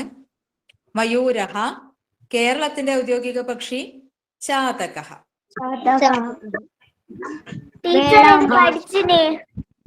ഭാരതത്തിന്റെ ഔദ്യോഗിക പശു വ്യാഘ്രഹ. പശു എന്ന് വെച്ചാൽ മൃഗം. പശു എന്ന് വെച്ചാൽ മൃഗമാണ്. വ്യാഘ്രഹ കടുവ. കേരളത്തിൻ്റെതാകുമ്പോ ഗജഹ. കേരളത്തിന്റെ ഔദ്യോഗിക പശു ഗജഹ. ഭാരതത്തിന്റെ ഔദ്യോഗിക ഫലം ആമ്രം. കേരളത്തിൻ്റെത് പനസം. അത് എഴുതുമ്പം ശ്രദ്ധിക്കണം. ഭാരതത്തിന്റെ ആണോ ചോദിച്ചിന് കേരളത്തിന്റെ ആണോ ചോദിച്ചതെന്ന് ഉറപ്പിച്ചിട്ട് മാത്രമേ എഴുതാൻ പാടുള്ളൂ. കേരളത്തിൽ കുറെ മാങ്ങ ഉണ്ടല്ലോ എന്ന് വിചാരിച്ചിട്ട് അത് കേരളത്തിന് മാങ്ങ എഴുതിയേക്കരുത്, ആമ്രം എഴുതിയേക്കരുത്. ഭാരതസ്യ ഔദ്യോഗിക ഫലം ആമ്രം, കേരളസ്യ ഔദ്യോഗിക ഫലം പനസം. ഔദ്യോഗിക പുഷ്പം. ഭാരതസ്യ ഔദ്യോഗിക പുഷ്പം കമലം, കേരളസ്യ ഔദ്യോഗിക പുഷ്പം കർണികാരം. ചിലപ്പോ കർണികാരഹ എന്നും കണ്ടേക്കാം. കർണികാരഹ എന്ന് കണ്ടാലും കർണികാരം എന്ന് കണ്ടാലും എന്താണോ അവിടെ കൊടുത്തിന് അതേപോലെ എഴുതുക. ഓക്കെ. ഇനി സ്ലൈഡ് ഇല്ലല്ലോ. പക്ഷെ ആയില്ലേ? സ്ലൈഡ് ആയില്ലേ? ഒന്നുകൂടെ അല്ലേ? ഓക്കെ. ഇതൊന്ന് ശ്രദ്ധിക്കേ കുട്ടികളെ, ഇതൊന്ന് ശ്രദ്ധിക്കാം. ഇതൊന്ന് ശ്രദ്ധിക്കാം. നമ്മള് മൈക്ക് ഓഫ് ആക്കാം. ഒരു പുതിയ തരത്തിലുള്ള പുതിയ മാതൃകയിലുള്ള ചോദ്യം, നമ്മൾ കഴിഞ്ഞ പരീക്ഷക്കൊക്കെ വന്ന തരത്തിലുള്ള ചോദ്യം ചിലപ്പോ സ്കോളർഷിപ്പ് പരീക്ഷയ്ക്ക് വന്നേക്കാം. ഉചിത പ്രസ്താവന ഉചിതമായ പ്രസ്താവന ഏതാണ്, ശരിയായത് ഏതാണ് എന്നാണ് ചോദിക്കുന്നത്. അവിടെ 2 എണ്ണം കൊടുത്തിട്ടുണ്ട്. വയം പുസ്തകം സ്വീകുർമഃ, വയം പാഠം പഠാമി. 2 വാക്യം കൊടുത്തിട്ടുണ്ട്. എന്നിട്ട് അതിന്റെ താഴെയാണ് പ്രസ്താവനകൾ കൊടുത്തിട്ടുള്ളത്. എന്താ ഒന്നാമത്തെ പ്രസ്താവന കായിൽ കൊടുത്തത്? പ്രഥമം വാക്യം ഏവ സാധു. ഒന്നാമത്തെ വാക്യം മാത്രമാണ് ശരി. കൊടുക്കുന്നു. രണ്ടാമത്തെ വാക്യം മാത്രമാണ് ശരി. ഗായിൽ കൊടുത്തിരിക്കുന്നു ഒന്നും പ്രഥമം ദ്വിതീയം ച സാധു. 1ഉം 2ഉം ശരിയാണ്. ഘായില് കൊടുത്തിരിക്കുന്നു 1ഉം 2ഉം തെറ്റാണ്. 2ഉം തെറ്റാണെന്ന് അതിൽ പറയുന്നത്. അപ്പൊ ഏത് പ്രസ്താവനയായിരിക്കും ശരി എന്ന് നമുക്കൊന്ന് ചിന്തിക്കാം. നേരത്തെ വയം എന്നുള്ളതാണ്. കഴിഞ്ഞു. വയം പുസ്തകം സ്വീകുർമഃ, വയം പാഠം പഠാമി. നേരത്തെ പറഞ്ഞ കാര്യം ഒന്ന് ഓർമ്മ വേണം. വയം എന്ന് വരുമ്പം എന്താണ്? ഇത് മനസ്സിലായിട്ടില്ല. ഇത് മനസ്സിലാവാൻ ഞാൻ പറഞ്ഞില്ലല്ലോ, പറയാൻ പോന്നേ ഉള്ളൂ. ഒന്ന് ശ്രദ്ധിച്ചിരിക്കും എല്ലാവരും. മൈക്ക് ഓഫ് ആക്കും, മനസ്സിലാവും. മൈക്ക് ഓഫ് ആക്കിയിട്ട് ഒന്ന് കേട്ടിരിക്കട്ടാ. അപ്പൊ നേരത്തെ നമ്മൾ കഴിഞ്ഞ ഒരു ചോദ്യത്തിൽ പറഞ്ഞു വയം എന്ന് വരുമ്പം അതിന്റെ ക്രിയാപദത്തിന്റെ അവസാനം മഹ എന്നാണ് ഉണ്ടാവുക എന്ന് പറഞ്ഞു. വയം എന്ന് വരുമ്പം മഹ എന്നാണ് ഉണ്ടാവുക. ഇവിടെ ഉണ്ടോ നോക്കാലോ. ഒന്നാമത്തെ വാക്യം വയം പുസ്തകം സ്വീകുർമഃ, വയം പുസ്തകം സ്വീകുർമഃ. അവിടെ മഹ ഉണ്ട്. അപ്പൊ ആ വാക്യം ശരിയാണെന്ന് നമുക്ക് ഉറപ്പിക്കാം. രണ്ടാമത്തേല് വയം പാഠം പഠാമി. അവിടെ മഹ കാണുന്നില്ല. അപ്പൊ ആ വാക്യം തെറ്റാണല്ലോ. വയം പാഠം പഠാമഹ എന്നല്ലേ വേണ്ടത്. അപ്പൊ വയം പാഠം പഠാമഹ എന്നല്ല അവിടെ ഉള്ളത്, പഠാമി എന്നാണുള്ളത്. അപ്പൊ രണ്ടാമത്തെ വാക്യം തെറ്റാണ്. അപ്പൊ ഇവിടെ താഴെ കൊടുത്ത ഏതാണ്? നമ്മള് ഇതില് ഒന്നാണോ മേലോട്ട് നോക്കിയാൽ മതി. സ്ക്രീന് കാണുന്നുണ്ടല്ലോ. ഒന്നാണോ ശരി, രണ്ടാണോ ശരി എന്നല്ല നമ്മൾ ഇവിടെ എഴുതേണ്ടത്. അതിന്റെ താഴെ കൊടുത്തിരിക്കുന്ന പ്രസ്താവനകളിൽ ഏതാണ് ശരി എന്നാണ് നോക്കേണ്ടത്. അപ്പൊ പ്രഥമം വാക്യമേവ സാധു. ഒന്നാമത്തെ വാക്യം മാത്രമാണ് ശരി, രണ്ടാമത്തെ വാക്യം മാത്രമാണ് ശരി. 1ഉം 2ഉം ശരിയാണ്, 1ഉം 2ഉം തെറ്റാണ്. അപ്പോ ഏതാണ് ഉത്തരം വരുക? ക എന്നുള്ളതാണ് ഉത്തരം വരിക. പ്രഥമം വാക്യം ഏവ സാധു, ഒന്നാമത്തെ വാക്യം മാത്രമാണ് ശരി. അപ്പൊ അതാണ് ഉത്തരായിട്ട് വരിക. അപ്പൊ ഈ രീതിയിലും ചോദ്യങ്ങൾ ഉണ്ടായേക്കാം. അപ്പൊ ഇത്തരത്തിലൊക്കെയാണ് പാഠഭാഗത്ത് നിന്ന് ചോദ്യങ്ങൾ വരിക, പുറമേ നിന്നും വരിക. ഇങ്ങനെയുള്ള ഈ മോഡലിലും ചിലപ്പോൾ വന്നേക്കാം. എല്ലാം നമ്മൾ ഒന്ന് ഊഹിച്ചിട്ട് പറയുന്നതാണ്. ഇങ്ങനെയൊക്കെ വന്നേക്കാം. ക്വസ്റ്റ്യൻ മോഡൽ മാറിയതുണ്ട്. ടെക്സ്റ്റ് ബുക്ക് കഴിഞ്ഞ വർഷം മാറിയതാണ്. അതിന്റെ ഒരു മോഡൽ ക്വസ്റ്റ്യൻ നിങ്ങൾക്ക് കിട്ടിയിട്ടുണ്ട്. ഒരു മോഡൽ എക്സാം എഴുതിയിട്ടുമുണ്ട് കുട്ടികൾ. പക്ഷേ ഈ ക്വസ്റ്റ്യൻ മോഡൽ ഇപ്പോൾ മാറിയതുകൊണ്ട് ഈ മോഡലിലും കൂടി ചോദ്യം വന്നേക്കാം. സ്കോളർഷിപ്പ് പരീക്ഷയ്ക്ക് കഴിഞ്ഞ മോഡലിനെ നിന്ന് വ്യത്യസ്തമായിട്ട് വന്നേക്കാം. അതുകൊണ്ടാണ് ഈ ലാസ്റ്റ് തന്ന ഒരു ചോദ്യം കൂടി ഇട്ടത്. അപ്പൊ എങ്ങനെ വന്നാലും ശരിയായി അക്ഷരത്തെറ്റില്ലാതെ നല്ല ശ്രദ്ധയോടെ വായിച്ച് മനസ്സിലാക്കി എഴുതാൻ വേണ്ടി പറ്റണം. അപ്പൊ അതിന് രക്ഷിതാക്കളും ടീച്ചർമാരും കുട്ടികളും എല്ലാവരും ഒന്ന് ഒത്തൊരുമിച്ച് പരിശ്രമിക്കുക. അപ്പൊ ഇനി എന്തെങ്കിലും ചിലപ്പോ ഇനി ജനറൽ ആയിട്ട് പറഞ്ഞോട്ടെ, ജനറൽ ആയിട്ട് ചിലപ്പോ മന്ത്രിമാരുടെ പേര് ചോദിക്കാം, അല്ലെങ്കിൽ നമ്മുടെ രാജ്യത്തിന്റെ പേരെന്താ, നമ്മുടെ അസ്മാകം രാജ്യസ്യ നാമകീം എന്ന് ചോദിച്ചാൽ രാജ്യം എന്നുള്ളതിന് സംസ്ഥാനം എന്നാണ്, കേരളം എന്നാണ് എഴുതേണ്ടത് കേട്ടാ. ആ അപ്പൊ ചിലപ്പോ അസ്മാകം മുഖ്യ സജീവഹ, മുഖ്യമന്ത്രിയുടെ പേര് ചോദിച്ചേക്കാം. മുഖ്യ സജീവഹ എന്നാണ് മുഖ്യമന്ത്രിക്ക് പറയാം. ശിക്ഷാ സജീവഹ, വിദ്യാഭ്യാസ മന്ത്രി, വിദ്യാഭ്യാസ മന്ത്രിയുടെ പേര് ചോദിച്ചേക്കാം. അപ്പൊ വിദ്യാഭ്യാസ മന്ത്രിയുടെ ഒക്കെ പേര് ചോദിച്ചാൽ അവിടെ രണ്ടെണ്ണം എന്തായാലും കൊടുത്തിട്ടുണ്ടാവും കുട്ടികൾക്ക്. കുട്ടികൾ സ്വന്തമായിട്ട് വി ശിവൻകുട്ടി എന്ന് എഴുതേണ്ടി വരില്ല. എങ്കിൽ വി ശിവൻകുട്ടി, വീണ ജോർജ്, അങ്ങനെ രണ്ടെണ്ണം കൊടുത്തിട്ട് അതിൽ ഏതാന്ന് ശരിയെന്ന് ഇടാനേ ഉണ്ടാവുള്ളൂ. അപ്പൊ അതൊന്നും എഴുതി പഠിക്കേണ്ട ആവശ്യമില്ല. ജനറൽ ആയിട്ട് വരുന്നത് ടിക്ക് ഇടാൻ മാത്രമേ ഉണ്ടാവുള്ളൂ. അപ്പോ അങ്ങനെയുള്ള കാര്യം, പ്രധാനപ്പെട്ട മന്ത്രിമാരുടെ പേര് കൂടി ഒന്ന് പ്രധാനമന്ത്രി, പ്രധാന സചിവ, മുഖ്യ സചിവ, ശിക്ഷാ സചിവ, സ്വാസ്ഥ്യ സചിവ അല്ലെങ്കിൽ ആരോഗ്യ സചിവ. ആരോഗ്യ സചിവ എന്ന് ചോദിക്കാം. സ്വാസ്ഥ്യ സചിവ കൂടി ചോദിക്കാം. ഓക്കെ, അപ്പൊ ഇത്രയും കാര്യങ്ങളാണ് ഈ ടീച്ചർ പറയുന്നത് എക്കോ അടിക്കുന്നുണ്ടല്ലേ. നിങ്ങൾ എല്ലാരും മൈക്ക് ഓഫ് ചെയ്യാം. മൈക്ക് ഓഫ് ചെയ്യാത്തതുകൊണ്ടാണ് എക്കോ അടിക്കുന്നത്. അപ്പൊ ഇത്രയും ശരിയാവും. അപ്പൊ ഇത്രയും കാര്യങ്ങളാണ് മൂന്നാം ക്ലാസ്സിന്റെ പാഠഭാഗത്ത് നിന്ന് 6ാം പാഠം വരെയുള്ള പാഠഭാഗത്ത് നിന്ന് വരാൻ സാധ്യതയുള്ളതും വരാൻ സാധ്യതയുള്ള ചോദ്യങ്ങളല്ല ടീച്ചർ തന്നിട്ടുള്ളത്. പഠിക്കേണ്ട ഭാഗങ്ങൾ ഏതൊക്കെയാണെന്നാണ് പറഞ്ഞിട്ടുള്ളത്. ഇനി ഒന്നുകൂടി നിങ്ങൾ പുസ്തകം എടുത്ത് വെച്ച് പഠിക്കുക. ഏത് തരത്തിൽ ചോദ്യം വന്നാലും എഴുതാൻ പറ്റുന്ന തരത്തിൽ പഠിക്കുക. ഓക്കെ, പ്രസാദ് മാഷേ.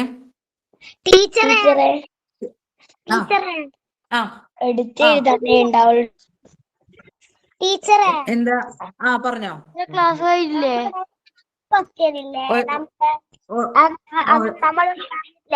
ഇത്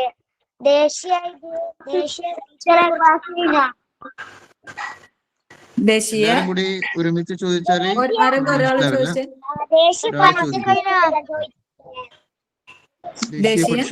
കേൾക്കുന്നില്ല. ഇത് നമ്മുടെ കേരളത്തിന്റെ ഫലമില്ലേ, അതെന്തേലും പറയാ? പനസം.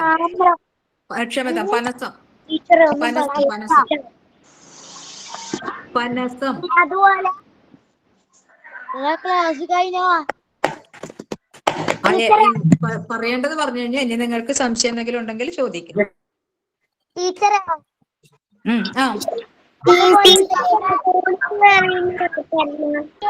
ദേശീയ പുഷ്പം ടീച്ചറെ തോണിക്ക് പറയുന്ന വേറെ പേരെന്തേനു? ദേശീയ പുഷ്പം കമലമാണ്. ഭാരതത്തിന്റെ ഔദ്യോഗിക പുഷ്പം. കേരളത്തിന്റേത് കർണികാരം. നൗക എന്നുള്ളതിന് ഉടുപമാണ് വന്നിട്ടുള്ളത്. ഓരോരാളായിട്ട് ചോദിക്കേ. ക്ലാസ് കഴിഞ്ഞിട്ട് നിങ്ങൾക്ക് സംശയം എന്തെങ്കിലും ഉണ്ടെങ്കിൽ ചോദിക്കാം.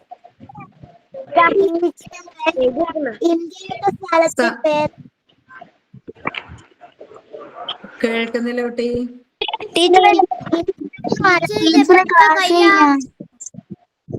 ക്ലാസ് ഇപ്പം തൽക്കാലം കഴിഞ്ഞു. നിങ്ങൾക്ക് സംശയം എന്തെങ്കിലും ഉണ്ടെങ്കിൽ കുറച്ചു നേരം കൂടി നിൽക്കാം. സംശയമൊന്നും ഇല്ലാത്തവർക്ക് സംശയമില്ല. പിന്നെ ഓക്കെ, നന്നായിട്ട് പരീക്ഷ എഴുതാം. മാഷേ അപ്പൊ നമുക്ക് ഇതിന്റെ സ്ലൈഡുകളും കാര്യങ്ങളൊക്കെ നിങ്ങളുടെ ഗ്രൂപ്പുകളിൽ ടീച്ചേഴ്സ് അയച്ചു തരുന്നതാണ്. അതുപോലെ ഇതിന്റെ റെക്കോർഡഡ് ക്ലാസ്സും നിങ്ങൾക്ക് അയച്ചു തരുന്നതാണ്. അപ്പോൾ വീണ്ടും വീണ്ടും കണ്ടുകൊണ്ട് നിങ്ങൾക്ക് പഠിക്കാവുന്നതാണ്. സംശയങ്ങളെല്ലാം അതിലൂടെ ദൂരീകരിക്കപ്പെടും. അപ്പോൾ ഇത്രയും സമയം നിങ്ങളെല്ലാവരും വളരെ ക്ഷമയോടുകൂടി ക്ലാസ് കണ്ട് നല്ല രീതിയിൽ ഈ ക്ലാസ്സിൽ ഭാഗവാക്കുകളായി. അപ്പം രക്ഷിതാക്കളും അതുപോലെ അധ്യാപകരും എല്ലാം ഒപ്പമുണ്ടായിരുന്നു. അപ്പം എല്ലാവർക്കും കേരള സംസ്കൃത അധ്യാപക ഫെഡറേഷന്റെ പേരിൽ നന്ദി അറിയിക്കുന്നു. അതുപോലെ ഉർമിള ടീച്ചർക്കും നന്ദി അറിയിക്കുന്നു. എല്ലാവർക്കും ശുഭരാത്രി.